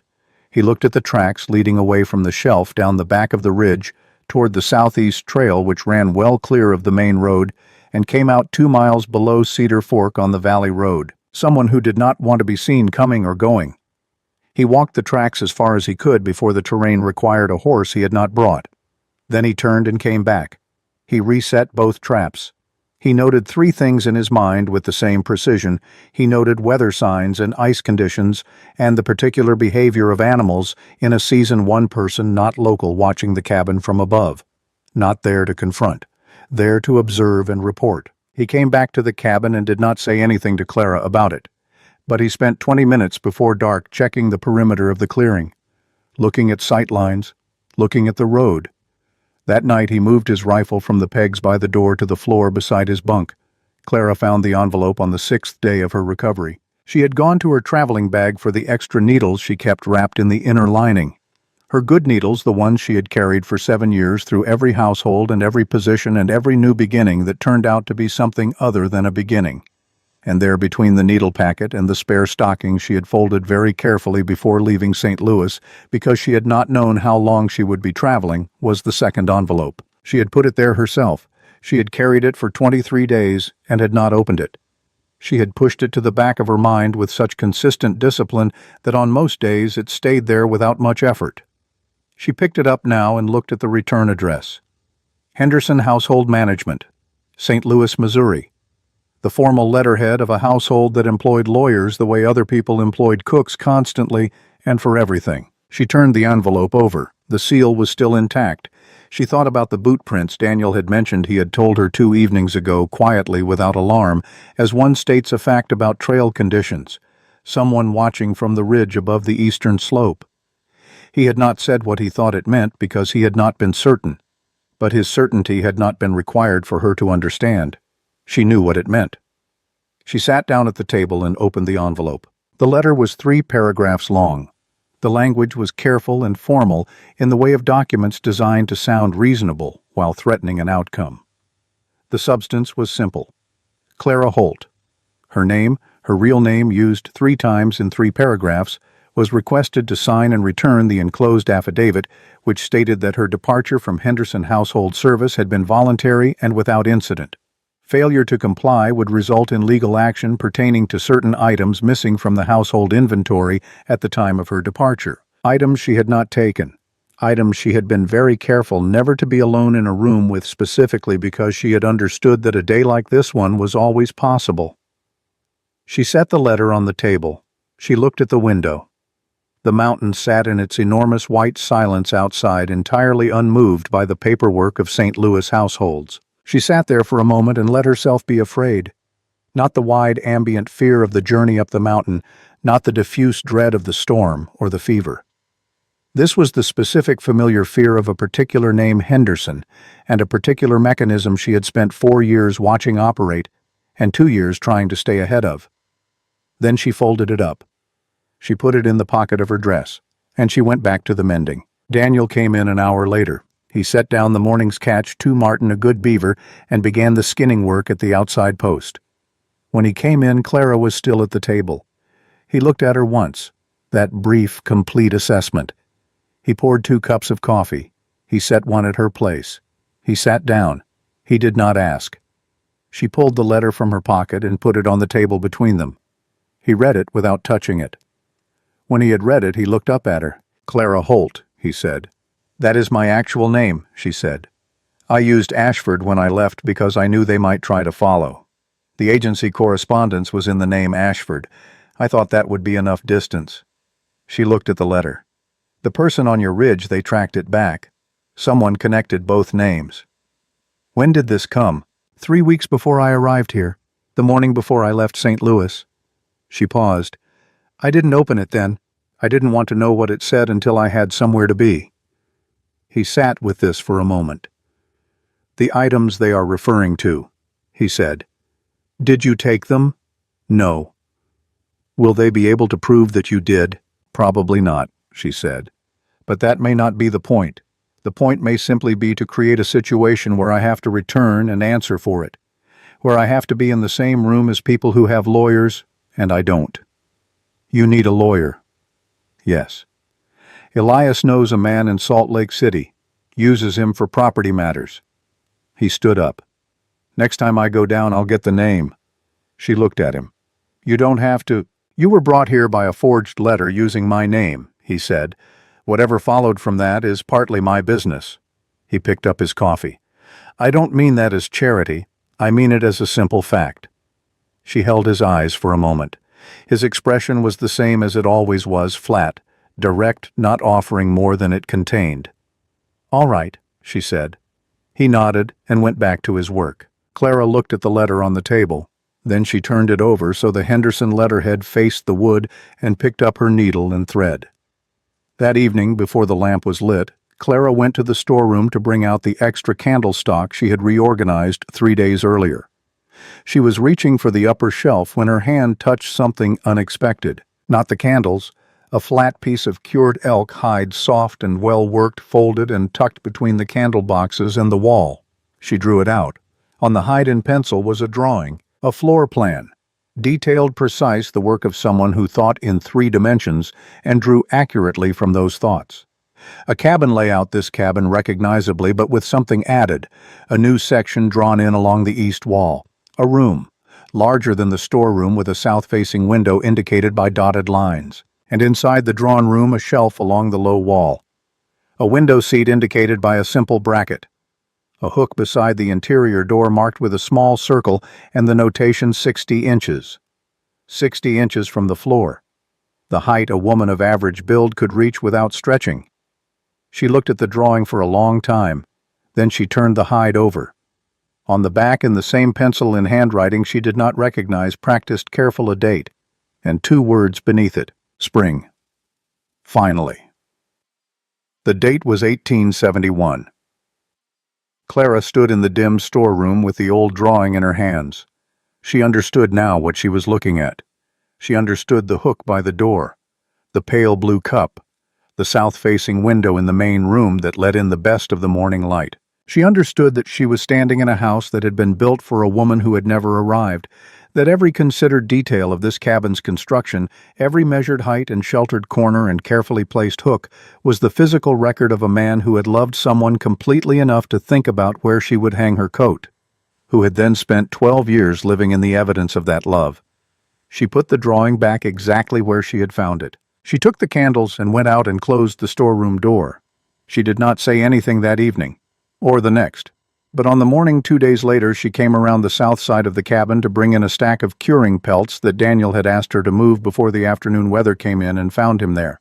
He was measuring. He had a length of knotted cord stretched along the east wall of the cabin, checking the run of the logs, and in his other hand was the cured elk hide she had found in the storeroom. The drawing. He was comparing the east wall's existing run to the notations on the hide. He had not heard her come around the corner. She stood still. He moved the cord along the wall, made a mark in the snow at the corner join, consulted the drawing, made another mark further along. He was planning the addition. From the 1871 drawing. He was still building it. Clara stood in the cold and looked at the marks in the snow, and at the drawing in his hand, and at the cabin wall that he was measuring with the calm precision of a man who has known exactly what he wanted to build for 13 years and has simply been waiting for the conditions to allow it. She did not know what she felt standing there. It was complex in the way that things are complex when they contain both understanding and something sharper than understanding. When you can see why a person has done something and simultaneously understand that the thing, regardless of why, is going to require a conversation that neither of you is quite ready for. She picked up the pelts. She went back inside. She waited 2 days. Not because she needed time to decide what to say. She knew what needed to be said from the moment she came around the cabin corner and saw the marks in the snow. She waited because she had learned in the weeks since arriving on this mountain that timing mattered enormously with Daniel Grant. Say the right thing at the wrong moment, and the wall went up, and you were back to the beginning. Say it when the space was right, when the stove was settled and the work was done, and the particular quality of the evening had that low, quiet weight that allowed difficult things to be heard, and something different was possible. She chose a Thursday evening in late January, 2 weeks after the fever broke. The weather had been clear for 3 days. The mountain was in one of its brief, cold, crystalline phases, where the sky at night was so dense with stars it seemed to press down toward the tree line. Daniel had come in from an extended trapline run. Good catches, the beaver line was active and had eaten, and was at the work table with a new section of harness. Clara was across the room with the ledger she had been keeping of weather observations and fuel usage. She went to the storeroom. She came back with the cured elk hide. She laid it on the table between them. He looked at it. He did not say anything for a moment. "I found it when I was getting candles," she said. "I put it back. I wasn't going to say anything about it." She paused. "And then I came around the south side of the cabin 2 days ago and saw you measuring the east wall." He was still looking at the drawing. "You're building the room," she said, "from the 1871 plan. The east wall is sound, he said. Spring is a good time to— Daniel. He stopped. She was not angry. Her voice was steady and direct, the voice she used for things that needed to be said clearly and without softening. How long have you been planning the addition? A long time. Since before I came? Yes. Since 1871. A pause. Yes. Clara looked at the drawing on the table, at the window seat, the measured hook, the shelf at the right height. You've been building this cabin for a woman who has been gone for 13 years, she said, and you are still building it. He did not deny it. I'm not saying that to accuse you of anything, she said. I'm saying it because I need you to hear it said out loud, because I don't think you've heard it that way. I don't think anyone has said it to you as a plain fact. It's my cabin, he said. Yes, it is, she said. And it's a beautiful one, and every measured inch of it tells me the kind of man you are, the kind who thinks about how high a hook needs to be for someone else to reach it, who faces windows south because morning light matters to people who are not you. She looked at him. But Daniel, I have been living in this cabin for 3 weeks, and I need to ask you something directly. When you look at this drawing, when you measure that wall, who are you building it for? The fire ticked. The mountain was enormous and quiet outside. He said nothing for a long time. Clara waited. She was good at waiting for things that mattered. I don't know, he said finally. It came out rough at the edges, the way truth comes out when it hasn't been spoken in a long time. I built this place for her, every part of it. And when she died, I kept going because I didn't know how to stop. And after a while— He stopped. He looked at the drawing. After a while, the building was the only way I still knew how to— He stopped again. To love her, Clara said. Yes. And now— He looked at the table. Now you are here, he said, and you reached the hook without stretching. And I noticed that. And I did not know what to do with having noticed it. Clara was very still. So you went back to the drawing, she said. Yes. You went back to the 1871 drawing because it was something you already knew how to do. Yes. She looked at him for a moment. He was not looking at her. He was looking at the drawing as if it were the kind of map that could tell him where he was if he read it correctly enough. She leaned forward and put her hand flat on the hide beside the drawing, not covering it, just present. Daniel, she said, I am not her. I know that. And I'm not asking you to stop loving her. I'm not asking you to stop building things that honor what you had.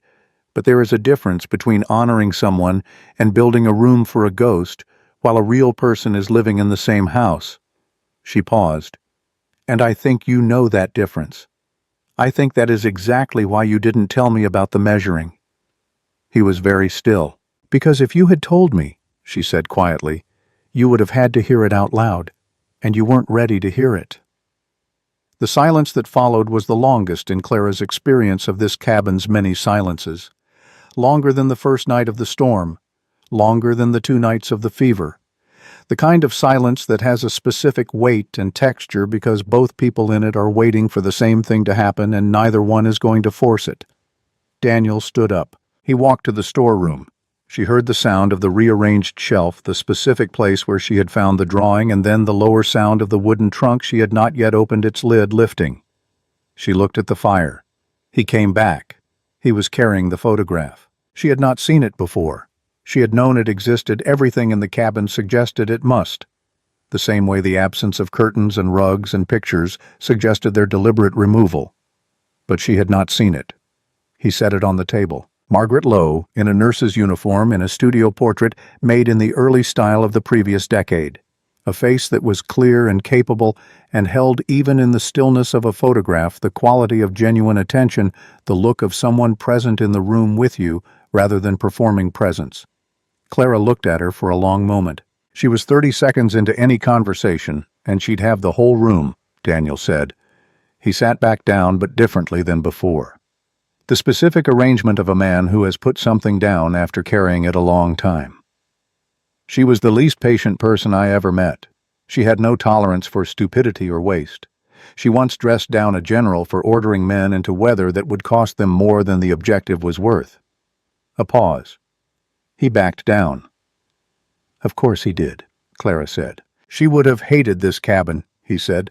She would have had curtains up in the first week, and she would have wanted a garden, and she would have told me the armchair was in the wrong position, and she would have been right about all of it. Clara smiled, small, genuine, not performed. She sounds formidable, she said. She was everything, he said. Simple, complete. Clara looked at the photograph for another moment. Then she looked at Daniel. I know, she said. He picked up the photograph. He looked at it one more time directly without flinching, the way you look at something you are deciding to carry differently rather than put down. Then he stood and carried it back to the storeroom. This time she heard the trunk close. He came back and sat down. He picked up the elk-hide drawing. He looked at the room on the east wall, the south window, the measured hook, the shelf, and then he looked at Clara across the table. The window facing south is still a good idea, he said. It is, she agreed. But I'd want to know what you'd do with the shelf. She looked at him carefully. What do you mean? I mean if I'm going to build a room, he said slowly, as if working out the words as they came. I should know who I'm building it for, what they need, what height things should be, what the window looks at. Clara held his gaze. That sounds like a different question than the one you started with tonight. It is, he said. The fire held its steady warmth. Outside the mountain winter pressed against the walls and found them sound. The shelf, Clara said after a moment, should be low enough to be useful and deep enough to hold actual things, not decorative, functional. She paused. And the window should face south and slightly west. Morning light is fine, but what you want in a room like that is the afternoon. Daniel looked at the drawing. He took the pencil from his shirt pocket and made a small adjustment to the window notation. Why the afternoon? He said. Because morning light makes you get up and start working, she said. Afternoon light makes you sit down and stay. He looked at the adjusted notation. All right, he said. The letter from Salt Lake City came 12 days later. Elias brought it up on a Tuesday he had taken to coming up once a week, now not just for supply delivery, but in the gradually normalizing way of a man who is working his way back toward a friendship he had almost destroyed, and is doing it the only way available, which is to show up consistently and be useful and say less than he wants to. Daniel accepted the letter from the lawyer without comment. He read it that evening after supper. He handed it across the table to Clara. The lawyer's name was Ambrose Whitfield, no relation to anyone in Cedar Fork, and useful for matters of property and testimony, and the kind of documentation that territorial authorities required before moving on complaints against registered businesses. Elias had explained the situation. The lawyer had written to say he could help with both matters, the Henderson affidavit and the agency testimony. He'll need everything in writing, Daniel said. What you already wrote, plus a formal statement about the Henderson letter. I can do that, Clara said. And there's a secondary matter. He tapped the bottom of the page. He says the authorities in St. Louis have begun an inquiry into the agency, based on the letters we sent. Clara looked at that line. She read it twice. Already, she said. Your letters were specific, Daniel said. Dated and specific. He says that is what moved it forward faster than usual. She set the letter down. She looked at the stove for a moment. There will be more women, she said. Who went through this? Who are still dealing with it? Yes, Daniel said. If the inquiry opens formally, they'll need to be found. That's what inquiries do, Daniel said. They find people. I want to write again, Clara said. Not just for the legal process. To the newspapers, the St. Louis papers, and the Salt Lake paper. Elias said there's a woman's advocacy organization in Denver. He mentioned it when he was here last week. Daniel looked at her. That is a larger project than a letter, he said. I know what it is, she said. Will you help me? He was quiet for a moment in the way that she now understood was not hesitation, but consideration, the genuine computation of someone who did not say yes lightly and did not say no lightly, and took the space between them seriously. Yes, he said. They wrote for 3 evenings. It was the most consecutive conversation they had yet had. Not in the sense of talking continuously, but in the sense of working toward the same thing with full attention, each contributing from their different angle. Clara knew what needed to be felt and understood and believed. Daniel knew what needed to be stated and documented and impossible to dismiss. They developed a working method without discussing it. Clara drafted, Daniel read. Clara revised based on his specific suggestions. He would circle a phrase and say simply too much, or needs the date, or once looking at a passage about the women who had nowhere to go. This is true. Leave it exactly as it is. On the second evening, they were working on the letter to the Denver organization when Clara stopped mid-sentence and looked up. "There's something else," she said. He waited. She pulled the Henderson letter from her folder. She had been keeping everything organized in the calfskin folder she carried in her traveling bag, the accumulated paper record of her adult life, and turned it to show him the signature at the bottom. Not the Henderson name. The lawyer's name. The man who had drafted it. Alderman J. Whitfield. St. Louis, Missouri. Daniel read the name. "Different Whitfield," he said. "Common enough name." "Yes," she said. "But Elias mentioned a Whitfield here in Cedar Fork when I was in the trading post. He said it carefully, the way you say someone's name carefully when there's more you're not saying."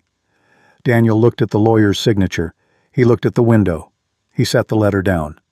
"James Whitfield," he said. "His family holds land in the valley below this mountain. Bought it about 13 years ago." His voice was completely level. "From my family. After Margaret died." Clara waited. "I wasn't in a position to argue price at the time," he said. "I had decided to come up here. The land was going to sit unused. He made an offer, and I took it." "Was it a fair price?" A long pause. "No," he said, "but I didn't care what it was." He looked at the window. "I didn't care about much at that point. And since then, Whitfield has done well for himself in Cedar Fork. His son went to St. Louis for law school, came back with connections." He picked up the letter again, looked at the signature. "Alderman J. Whitfield." "The son," Clara said. "The son." Daniel agreed. She looked at him. "The people in town who have the wrong idea about you, Elias mentioned it, that someone had spread a story, that you went up the mountain because you were shamed," Daniel said. "Yes. There was a version of events that went around Cedar Fork after I left, that Margaret had rejected me, that I'd come up here because I couldn't face people after." He said it without particular emotion, the flat matter-of-fact recitation of a story that had long since stopped surprising him. "I knew people believed it. I never bothered to correct it." "Why not?" "Because I was up here," he said, "and they were down there, and it didn't seem to matter." "It matters if someone started it deliberately," Clara said. "If someone had a reason to want you gone and discredited." He looked at the lawyer's signature for a long moment. "Someone who bought land from a man in grief," Clara said carefully, "might have an interest in that man staying in grief, in staying up on the mountain, in never coming back down and asking questions about what his land was worth and whether the price was what it should have been." The stove ticked. "That is a serious thing to say," Daniel said. "I know it is," Clara said. "I'm not saying it lightly." She put her pen down. "But I have spent my adult life in houses where people with money and standing did small, careful, deliberate things to keep other people in positions that suited them. I know what that looks like. I know how it moves." He was quiet for a very long time. Outside, the mountain was doing its deep night thing. The silence that was not absence but the presence of something enormous and old and entirely uninterested in the arguments of the people sheltering at its base. "I'll go down to Cedar Fork tomorrow," Daniel said finally. "I'll come with you," Clara said. "This one I'll go alone." She looked at him. He was not shutting her out. She could read the difference by now. He was protecting something that needed to be handled in a particular way by a particular person without witnesses. "All right," she said. He picked up the letter one more time. Then he set it down and went back to the draft they had been working on. He did not say anything more about Whitfield that evening, but Clara noticed that his handwriting on the last paragraph was slightly harder than usual, slightly more definite, as if the pen were being used by a hand that had made up its mind about something. Daniel came back from Cedar Fork in the late afternoon of the following day. Clara was at the window when she heard his horse on the trail. She watched him come in through the tree line and cross the clearing and dismount at the post. He unsaddled with his usual efficiency, took care of the horse, came inside. He hung his coat. He poured coffee. He sat down. She gave him his time. "I spoke with Elias first," he said, "about the story, about where it started. And Elias had heard the same thing I had, that Margaret rejected me, that I was too ashamed to stay. He looked at his coffee. He believed the correct version because he knew the truth, but he said most of the town had heard the other one for so long it had the weight of fact. Did he know who started it? He had a suspicion. He'd always had a suspicion. Daniel looked at the window. He never pushed on it because he thought it would only make things worse for me, that bringing it up would just mean more people discussing my business. He was protecting you again, Clara said. In his way. In his way, Daniel agreed. He did not say it warmly, but not coldly either. Something in between that was more honest than either. And Whitfield, Clara said.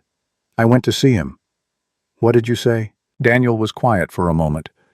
Then, I told him that I knew how he had bought that land, that you knew, that Elias knew, that the lawyer in Salt Lake City was now aware of the connection between the Henderson firm and the Whitfield name. He paused. I told him he had some time to decide what he wanted to do about that. What did he say? Nothing, which is the only correct answer in that situation. Clara looked at him. Was that enough? For now, Daniel said. Whitfield is a careful man. He will calculate very precisely what is in his interest, and he will act accordingly. He picked up his coffee. I didn't go there to destroy him. I went there to make sure he understood that the position he thought he held comfortable unexamined was no longer unexamined. And the story about you in town. That will take longer. He said it without bitterness. Stories do. Clara nodded. But there's something else, he said. He reached into his coat pocket and took out a folded paper. He put it on the table. The inquiry in St. Louis has moved faster than the lawyer expected. They have identified the principal operator of the agency. Clara looked at the paper. Voss. Arthur Voss, Daniel said. The inquiry has a name and an address and testimony from the Salt Lake City contact. What they need now is a direct statement from someone who can place him as the author of the scheme, not just a recipient. I can't place him directly, Clara said. I never met him. No, Daniel said. But there are records, the agency letterhead, the fee receipts, the specific language of the correspondence. He looked at the paper. The lawyer says what they have may be enough, but he wants to know if we can find anyone who dealt with Voss directly, anyone who knew him. Clara looked at Daniel. He was looking at the paper. You knew him, she said. I served with him for 2 years, Daniel said. I know his methods. I know his handwriting. I know the specific way he constructed a story that sounded like one thing and was another. He paused. The letters sent to the women. I read the copies you kept. The way they were written, the specific phrases, the way the sentences were structured. He stopped. What? Clara said. I recognize them, he said. Not the words, the construction, the way he used to write field reports, very official sounding, very precise, nothing that could be questioned on the surface, but always with something underneath that was arranged for his benefit. He looked at Clara. He wrote those letters the same way. Official, reassuring, every detail in place. Nothing you could point to and say, here, this is where the lie is, until you were already somewhere you hadn't intended to be. Clara sat with this for a moment. You could write a statement, she said, not as a victim of the scheme, as someone who can identify the method and the hand. Yes, he said, that would be considerable. I know. It would also mean, she chose her words, it would mean your name in a public document, connected to this matter. People in Cedar Fork would hear about it. Yes, he said, and you don't care about that, she said. It was not a question. I don't care about most of what people in Cedar Fork think, he said. I've proven that adequately. Something moved briefly at the corner of his mouth, not quite a smile. But there may be 1 or 2 things worth changing. Clara looked at him for a moment. Then she picked up her pen. Tell me what you know about Voss, she said. I'll write it, and you tell me where I've gotten it wrong. He picked up his coffee. He looked at the window where the last of the afternoon light was going long and gold across the snow the way it did in the hour before dark, when the mountain stopped being purely difficult and became briefly something close to beautiful. Then he began to talk. He talked for a long time, longer than she had heard him talk about anything. Not about the war in the dramatic sense, not about battles or officers or the famous movements of famous campaigns. He talked about Voss the way you talk about someone you spent 2 years watching at close range. The specific shape of his intelligence, the way he managed people finding the right lever for each one, the right appeal, the right combination of authority and collegiality that made you trust him before you had decided to. The way he wrote orders and dispatches and requests in language that was always technically correct and always structured to protect himself if something went wrong. He was never the one holding the bag, Daniel said. He arranged things so that there was always someone between him and the consequence, someone who had signed a paper or witnessed a transaction or been given an instruction that could be pointed to later. A careful man, Clara said. A specific kind of careful, Daniel said. The kind that comes from watching other people get caught and deciding you are smarter than they are. And you trusted him. For 2 years, yes. He paused. He was good at being trusted. That was his skill. The letters I read, the ones sent to you and to Sarah and the others, I could hear him in them. The same careful construction, the same specific reassurances. He looked at the table. It takes a particular kind of person to look at desperate women and see an inventory, Clara wrote steadily. She was not transcribing, she was translating. Taking what he said and shaping it into the specific form that a formal statement required, precise, verifiable, signed. When they were done, the fire had burned low and the lamp was the only light in the cabin. She read the statement back to him. He listened. He asked for 2 small corrections, dates, 1 specific wording. Then he said, "That's it." She wrote the final version clean and put it in the folder with the rest. "It will be enough," she said. "Yes," he said. "I think it will." They sat in the quiet of the after-work evening, the particular silence of people who have done something difficult and completed it and have not yet moved on to whatever comes next. "Daniel," Clara said. He looked at her. "I need to tell you something." She folded her hands on the table. "When I came up this mountain, I had 3 things with me. My bag, the agency letter, and the Henderson letter." She paused.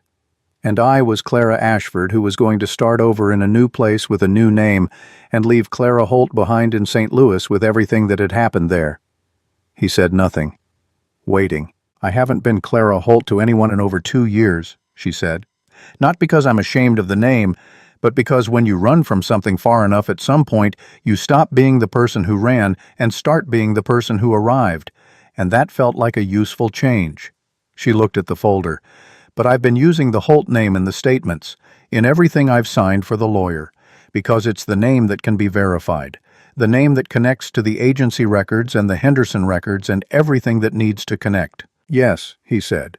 "And because—" She stopped. "Because I think the name stopped being something to hide from when I started using it to fight back." He looked at her for a long moment. "Clara Holt," he said, testing it. Not differently than he had once tested the word friend or the word Wednesday, just making sure the word fit the person it was meant to describe. "Yes," she said. "That is your name." "It is." He nodded once. "Then that is what I'll call you," he said, "when it matters, when it needs to be right." She looked at the lamp. The wick was burning evenly. She had trimmed it that morning the way she did every morning now, automatically the way you maintain things that are worth maintaining. "Holt," she said quietly, testing it herself. "Holt," he agreed. Outside the mountain, winter moved through its long dark hours. The cold pressed against the walls and found them sound. The fire needed no attention. She had banked it correctly before supper, and it would hold until morning. Clara looked at the east wall of the cabin. At the point where the new room would begin when spring came and the ground was workable, and 2 people who had not planned to build anything together found themselves standing outside with a measuring cord and a drawing that was finally, after 13 years, going to become what it was always meant to be. Not the room from the 1871 drawing. Something else. Something for someone who was here. She didn't say this. She didn't need to. She turned back to her folder and made the last notation in the ledger for the day temperature at evening fuel status weather for tomorrow and closed it neatly. Daniel was quiet across the room with his harness work the way he was most evenings, and the cabin was warm and the mountain was enormous outside, and neither of them was anywhere near done with what was beginning. February on the winter range does not announce itself as February anywhere else does. There is no softening, no preliminary warmth. February up there is simply the third month of a siege, and it conducts itself accordingly, hard certain without apology. The snow depth on the cabin roof reached its maximum in the second week, 3 feet of dense pack that Daniel knocked down with a long pole every 4 days because the weight was not something you left to accumulate. The temperature at dawn stayed below zero on most mornings. The horses spent more time in the barn. But in the third week of February, Clara noticed something. The light. Not warmer, not yet, but longer. The difference between the light at 4 in the afternoon and the light at 4:30 was becoming for the first time since she had arrived a difference that mattered. The mountain was still winter, but the sky above it was beginning to remember that it had other responsibilities. She noted it in the fuel ledger light 447, clear temp -4, and then looked at what she had written and felt something she had not felt since getting off the train in Salt Lake City 3 months ago. She felt like the next thing might be different from the last thing. The letter from the territorial office came up with Elias on a Thursday, not addressed to Clara. Addressed to Daniel Grant, citizen with a formal seal and the weight of institutional language inside, which was when you stripped it down to its substance, the news that the Western Hearts Matrimonial Agency of St. Louis, Missouri, had been placed under suspension of operations pending a full inquiry, that its principal operator, Arthur Voss, had been detained for questioning, and that the signed testimonies received from Grant C. Holt and S. Brennan had been entered into the formal record as primary evidence. Daniel read it at the table. He handed it to Clara without comment. She read it. She read it again. Then she set it down and looked at the window. Elias was sitting across from them, having delivered the letter along with a sack of flour and the week's newspapers from Salt Lake City, drinking his coffee with the expression of a man who has been waiting a long time for a particular morning and is now trying to decide how to sit inside it properly. "It's done," he said. "The inquiry isn't finished," Clara said. "No, but it started properly. It won't stop now." He looked at her. The Denver organization wrote back. "The woman who runs it, Margaret Daly, she says your letter was the clearest account she has received of how these schemes operate. She wants to use it as a model for what women in similar situations should document." Clara looked at the letter. "My letter," she said. "Your letter," Elias confirmed. "With your name on it, Clara Holt." She was quiet for a moment. She picked up her coffee. She looked at Daniel. He was already looking at her. That flat, complete attention. Not saying anything, not needing to, just present in the room with her the way the mountain was present, solid and without ceremony, simply there. "Good," she said. Sarah Brennan came up the mountain one last time in early March, not alone.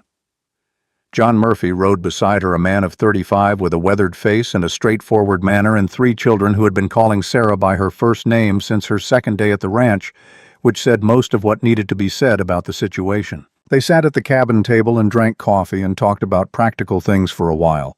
The ranch, the children, the spring planting. Murphy mentioned that his eldest had taken it upon herself to teach Sarah how to read a cattle brand, which Sarah had found more interesting than she expected. After a while, Murphy took his coffee outside to look at the south slope with Daniel the way men do when they want to give women the room to talk.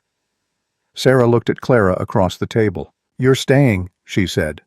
"I haven't decided that formally," Clara said. "Yes, you have," Sarah said. "You decided it before the fever. You just haven't said it out loud yet." Clara looked at her hands. "It's more complicated than staying," she said. "Most things worth doing are." "He's—" Clara stopped. She considered. "He carries a great deal." "So do you," Sarah said. "That's not an obstacle, that's a reason." Clara looked at the south window. The afternoon light was coming in at the angle she had described to Daniel, lower and warmer than morning, the kind that made you want to sit down and stay. He had adjusted the drawing to account for it. She had watched him do it, the small, deliberate pencil mark, and had not said anything and had not needed to. "He's starting to build again," Clara said. "The East Room. He marked the foundation line last week." Sarah was quiet for a moment. "Did he ask you what you wanted in it?" "He asked me about the shelf," Clara said. "And the window. And I told him." Sarah smiled, the private, knowing smile of a woman who has watched 2 people take a very long time to arrive at something obvious and has decided to let them arrive at their own pace. "Then you've decided," she said. Clara looked at the window. "Yes," she said. "I suppose I have." The seeds arrived with Elias on his next visit. Not sent by anyone, not ordered. Just there in a paper sack inside his supply pack, the way Elias did things he wanted to do without making them into events. A seed packet of kitchen garden vegetables, carrots, beans, the dark leafy things that grew well in mountain soil if you put them in the right sun. A packet of something Clara didn't recognize until she read the label, which said simply, Mountain Columbine, perennial, blue. She held the Columbine packet and looked at it for a long moment. She went outside. Daniel was at the south side of the cabin measuring the east wall again, the real measurement now, not the exploratory one.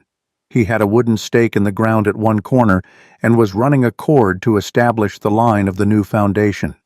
His movements had the settled quality of a man doing work he has thought about so long that when the doing finally arrives it feels less like starting and more like continuing something that was always in progress.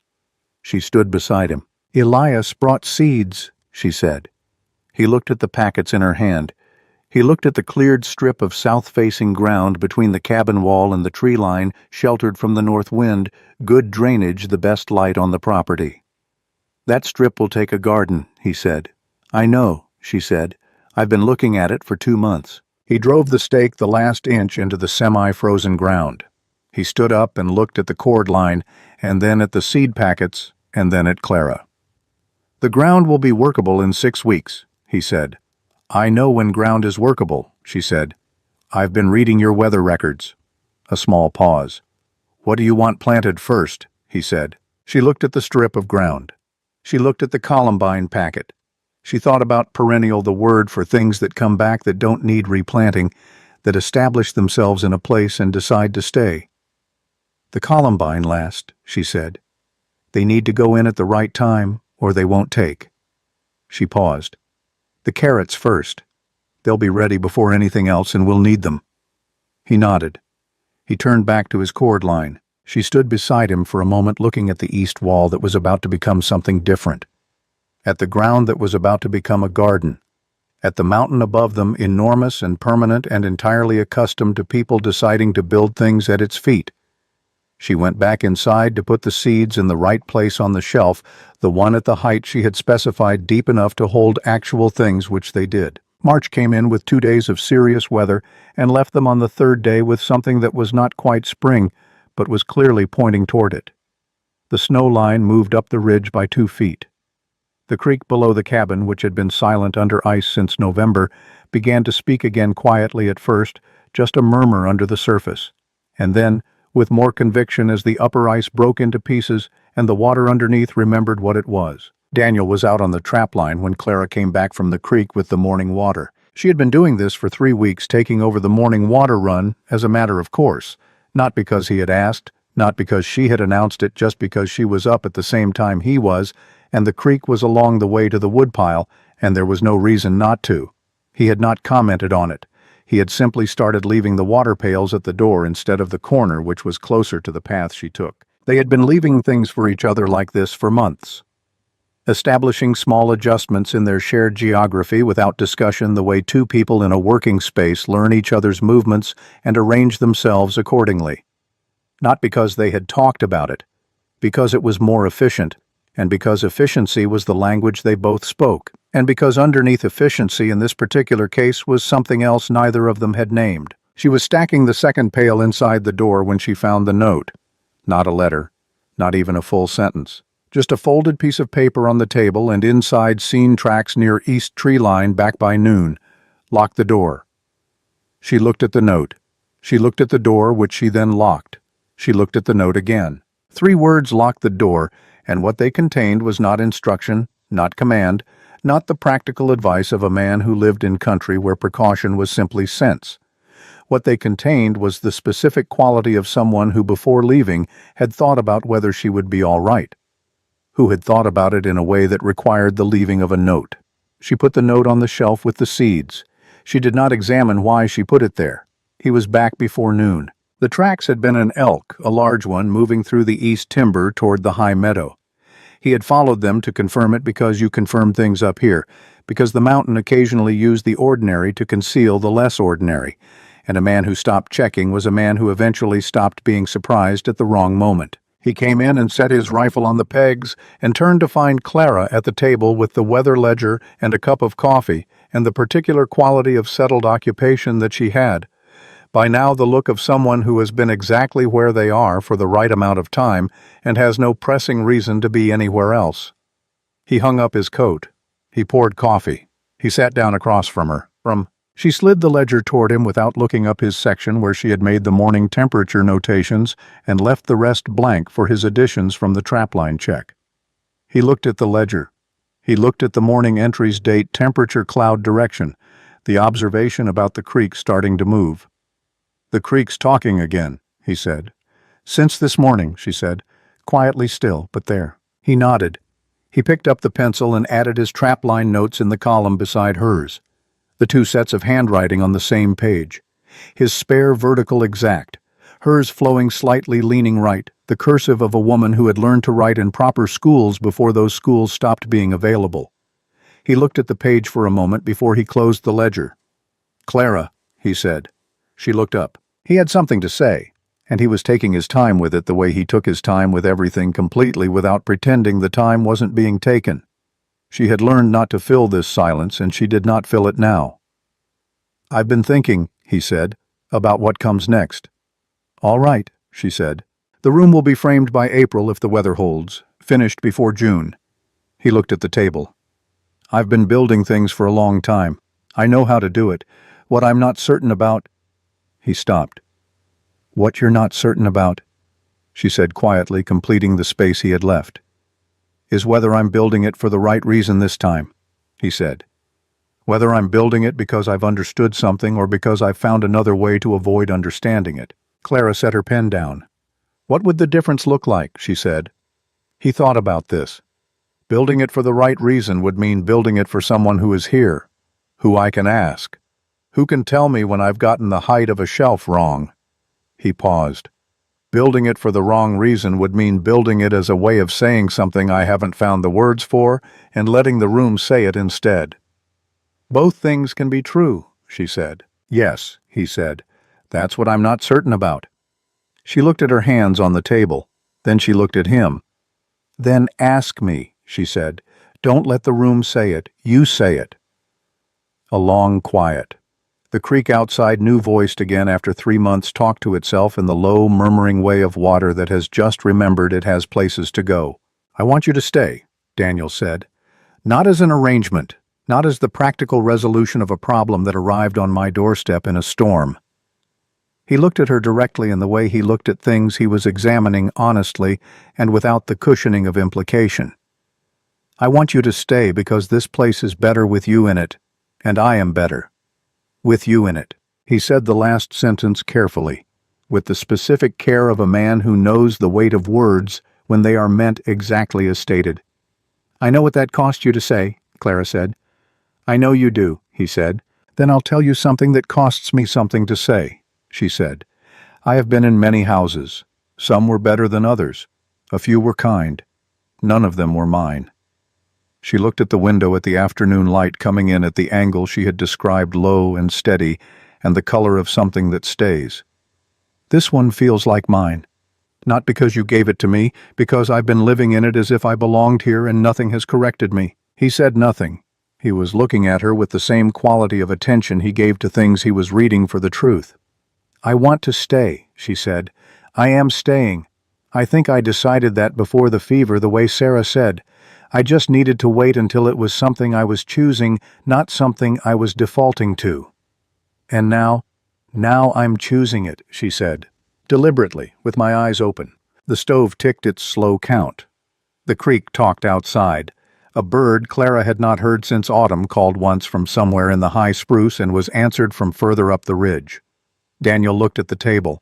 He looked at the fuel ledger with their two handwritings side by side. He looked at the window, and then at the east wall behind which the new room was waiting to exist. "There are practical considerations," he said. "There are always practical considerations," Clara said. "Elias would say something about propriety if we asked him." "Elias said something about propriety," she said, "when he forged your name and sent a woman up a mountain in January. I don't think his opinion on the subject carries full weight." Something happened at the corner of Daniel's mouth. Not quite a smile, more precise than that. The specific movement of a man who has been suppressing a particular expression for a long time and is no longer entirely certain that suppression is warranted. "No," he said. "I don't suppose it does." "But," Clara said. "But," he agreed. She looked at him. He looked at her. Between them was the table and the ledger and the morning's note still on the shelf with the seeds, and beyond that the east wall, and beyond that the mountain, and beyond that everything that had happened to both of them to arrive at this particular table on this particular morning. "Cedar Fork has a church," she said. "It does," he said. "And a preacher." "It does. And you know every trail down to it." "Everyone," he said, "in any weather." She folded her hands on the table. "Then there are no real obstacles," she said, "only the question of whether we are ready." He was quiet for a moment. "I have been ready for longer than I let myself know," he said. It was the most unguarded thing he had ever said to her.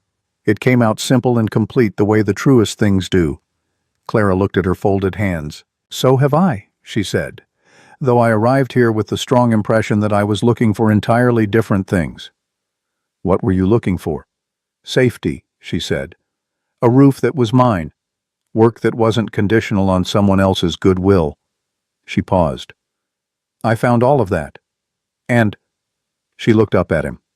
"And it turns out," she said, "that when you find what you were looking for, it only shows you what you hadn't thought to look for yet." He looked at her for a long moment. Then he stood up.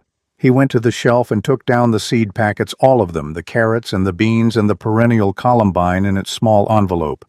He set them on the table between them. "6 weeks," he said. "That's what you said. That's when the ground will be ready." "About 6 weeks," she said. "That's enough time," he said, "to arrange things properly, if you want them arranged properly." She looked at the seeds on the table. "I want them arranged properly," she said. He picked up the perennial packet. He turned it over in his hands the way he had turned over the trap cords on that second day reading it, understanding its construction, deciding what it needed. "Columbine last," he said. "After the carrots." "After the carrots," she agreed. He set the packet back with the others and sat down and picked up the trapline log and resumed his notes for the morning. Clara picked up her pen and went back to the ledger. The stove burned steady. The creek moved through its early spring voice outside. They worked in the quiet of two people who have said the necessary things and do not need to say them again. The wedding was on the 14th of April. Clara wore the dress she had mended twice on the journey out, the dark blue wool which was the best she had, and which was better than it had any right to be after everything it had been through. Daniel wore the coat he kept for the rare occasions when Cedar Fork required something other than elk hide. Elias stood beside Daniel at the front of the small church and managed for the duration of the ceremony to maintain an expression that was something between dignity and what a man looks like when he has spent years hoping for a thing and is now watching it happen and cannot entirely believe the arithmetic of it.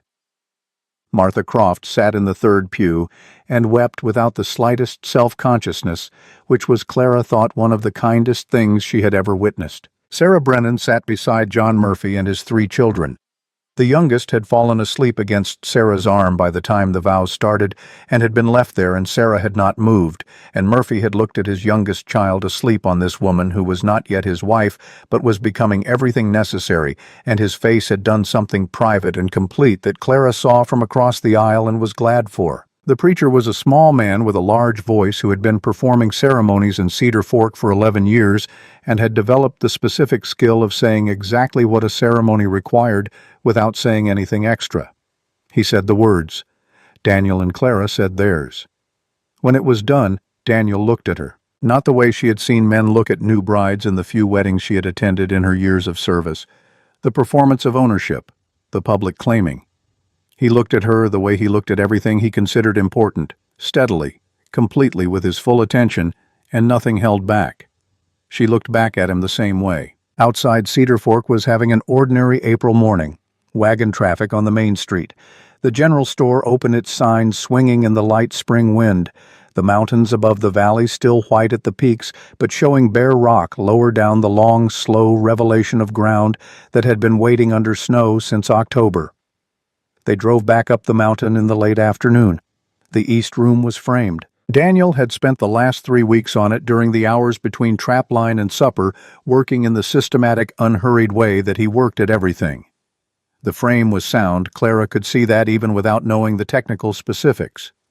The joinery was the same quality as the original cabin, which was to say it was built to outlast the builder. The south window opening was cut and framed. She stood inside the skeleton of the new room on the afternoon they came home from Cedar Fork and looked out through the empty window frame at the mountain. The angle was exactly right. Not the view she would have imagined standing in St. Louis or in any of the households where she had spent her adult life wondering about the view from somewhere that was hers. It was better than imagined.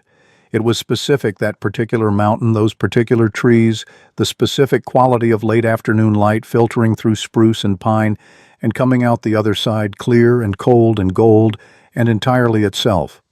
Daniel came to stand beside her in the unfinished room. "You're looking at the angle," he said. "You got it right," she said. "You told me what you wanted." "I told you what I wanted," she agreed. "And you listened." He looked out the window frame. Down the slope to where the garden strip was already showing the first evidence of the work they had done, the soil turned the rows marked the carrot seeds in and waiting. "The columbine goes in next week," he said, "if the temperature holds." "It'll hold." He looked at the sky through the unfinished roof joists. "Another 10 days of this and we're clear for the season." She looked at the garden and the mountain and the long light afternoon and the man standing beside her in a room that was not yet a room, but was already unmistakably theirs. "Daniel," she said. "Yes. I want to write more letters after the legal business is settled. The Denver organization Margaret Daly asked if I would correspond regularly, about methods, about what women in difficult situations need to know in order to protect themselves." She paused. "I want to do that work." "I know you do," he said. "It will take time, evening time mostly. Time that could be used for other things." "The evenings are long up here," he said. "There's enough time." She looked at him. "You'll help me when I need it." "I'll help you when you need it. And when I don't need it, you'll leave me to it." "When you don't need it," he said, "you won't know I'm in the room." She almost laughed. Not quite. But closed the specific thing that happened in her face when something surprised her into warmth before she could be deliberate about it. "You are always in the room," she said. "You are always in the room," he said. "That's the point." She looked back out the window. The mountain sat in the long slant of afternoon doing what it did enormous present permanent. Below it, Cedar Fork was a scatter of buildings and smoke, and the ordinary, ambitious noise of people arranging their lives. And here between the two, in a clearing that a man had cut out of the spruce timber 12 years ago for a woman who never arrived, a house stood with a new room taking shape at its east side, and in the garden in front of it, under turned soil, seeds were doing what seeds do in darkness when no one is watching, waiting to become what they had always been going to be. That evening, Clara lit the lamp before supper. She had been doing this since February, a small automatic thing. The kind of thing you do in a place you have started to think of as home before you decide whether to call it that. Light the lamp, set the table, have the coffee ready. Daniel came in from the evening check and hung his coat and stopped. He was looking at the lamp on the table, the circle of warm light it threw across the room, the work table, the ledger, the shelf with the seeds, the 2 chairs, the stove, all of it within the lamp's reach. She set the supper out and they sat down and ate. After supper, she wrote. He repaired a length of harness line. The stove burned its steady, measured burn. At some point in the middle of the evening, she looked up and found him looking at her, not the evaluating look, not the assessing look. Something quieter than either of those, something that did not require categorization. "What?" she said. "Nothing," he said. She went back to her letter. Later, when the lamp was burning low and the night had settled fully around the cabin, Clara went outside briefly to check the temperature to note the cloud cover for the morning entry. She stood on the step and looked up at the sky, which was clear and enormous and crowded with stars, the way high-altitude skies are crowded as if the stars have simply forgotten to leave space between themselves. She turned to go back inside. She stopped. From the outside through the window, the lamp threw its warm circle into the dark. Just a lamp on a table in a room. An ordinary domestic thing entirely unremarkable to anyone passing on the valley road far below who happened to look up and see the tiny point of light on the mountainside. But from here, standing on the step, it was not unremarkable. It was the most specific thing she had ever seen. A lamp lit in a room that had been dark for 12 years by a woman who had arrived on the wrong mountain in the wrong storm with the wrong name in a house built for someone who never came in a life that had been arranged entirely around the absence of exactly this. She stood in the cold for a moment and looked at it. Then she went inside. The garden came in strong that May. The carrots first, as she had predicted, small and certain, pushing up through the dark mountain soil in neat rows that followed the marks she had made with Daniel's measuring cord. The beans came after, slower, more deliberate. The leafy things she had not been sure would take at this altitude came in last and surprised her by coming in full. The columbine she had put in on an afternoon when the temperature held and the light was right, and Daniel had stood at the edge of the turned soil and watched her work without offering to help, understanding that some things needed to be done by the person doing them without assistance. She had put each one in at the right depth and the right spacing and covered them with care. They did not bloom that season. Perennials don't the first year. They spend the first year establishing roots going down into the soil, making themselves part of the place before they show what they are. She had expected that. She had planted them knowing that. In June, Elias came up with news from the territorial office. Arthur Voss had been formally charged. The inquiry had expanded into 3 territories. 7 women had come forward. Clara's original letters had been cited in 4 separate documents as the foundational testimony that had made the inquiry possible. He told them this sitting at the table with his coffee, looking slightly dazed, as if the scale of what had started from a piece of paper left on a trading post counter was still arriving to him in pieces. "Margaret Daly in Denver sent a letter," he said to Clara. "She wants to know if you'd consider coming to speak to the organization, women who are working on protective legislation." Clara looked at Daniel. "Denver," she said. "Denver," he confirmed. "Week's ride, give or take. In September, maybe, when the trap line doesn't need daily attention." "The near line can go 3 days without me," he said. "The far line can go 5. She looked at him. He looked back. "Then yes," she said to Elias. "Tell her yes." Elias looked between them with the expression of a man who has been waiting for years for 2 people to start making plans together and is now watching it happen and does not know where to put his hands. "All right," he said. "I'll tell her." He finished his coffee and went back down the mountain, and they watched him go until the tree line took him. There is one more thing to tell. On an evening in late summer when the days were finally long enough to push the dusk past 8 o'clock, and the mountain was in the particular phase that happens in August, when the high country is as warm as it ever gets, and the air has a quality to it that is impossible to describe to someone who has never been there, but that people who have been there never forget. On that kind of evening, Clara was in the new room. The room was finished. It had walls and a floor and the south-facing window with the afternoon light coming through it exactly as she had described it. The shelf was low and functional and held actual things. The hook beside the interior door was at 60 inches. She was writing at the small desk Daniel had built against the east wall, a good desk solid with a surface that did not wobble and a shelf above it for the things she needed within reach. She was writing a letter to Margaret Daly. Not about legal processes this time. About the harder thing, the thing that had no official form and required no witnesses, what it meant to be a woman trying to build something real in country that had not been designed with her in mind, and how you did it anyway and what you found when you did. Daniel was outside. She could hear him intermittently, the sound of the woodpile being extended along the east side of the cabin, work he did in the evenings when the trap line was done and the light was still good enough to work by. After a while, the sound stopped. She looked up from the letter. She could see him through the south window. He had stopped working and was standing at the edge of the clearing looking up at the mountain above the tree line, the way he had always looked at it. The old look, the one that had existed before she arrived, the one that was his alone and not for anyone else. But he turned, not all the way, just slightly, toward the cabin, toward the window where the lamp was burning on her desk. She watched him turn toward the light the way you watch something you have been waiting for without knowing you were waiting for it. Then he bent back to the woodpile. She went back to her letter. The old-timers in Cedar Fork will tell you if you find them on the right evening that Daniel Grant came back to the living in the winter of 1884. They will tell you a woman arrived on his mountain by mistake and did not leave by choice. They will tell you this the way they tell the best stories, as if they were there, as if they know the inside of it. They don't know the inside of it. The inside of it was never dramatic. It did not happen all at once. It was not a declaration or a rescue or a transformation that announced itself. It was a lamp lit at the same time every evening. It was two people writing in the same ledger, their handwriting side by side on the same page. It was the sound of a creek finding its voice again in March, after 3 months of silence, and the smell of turned soil in May, and a woman planting columbine that would not bloom until next year, and a man measuring a window so the light would fall at the right angle for someone who was finally genuinely there. It was small. It was sufficient. The mountain kept its records the way it always had, in stone and snow and the slow, patient pressure of seasons.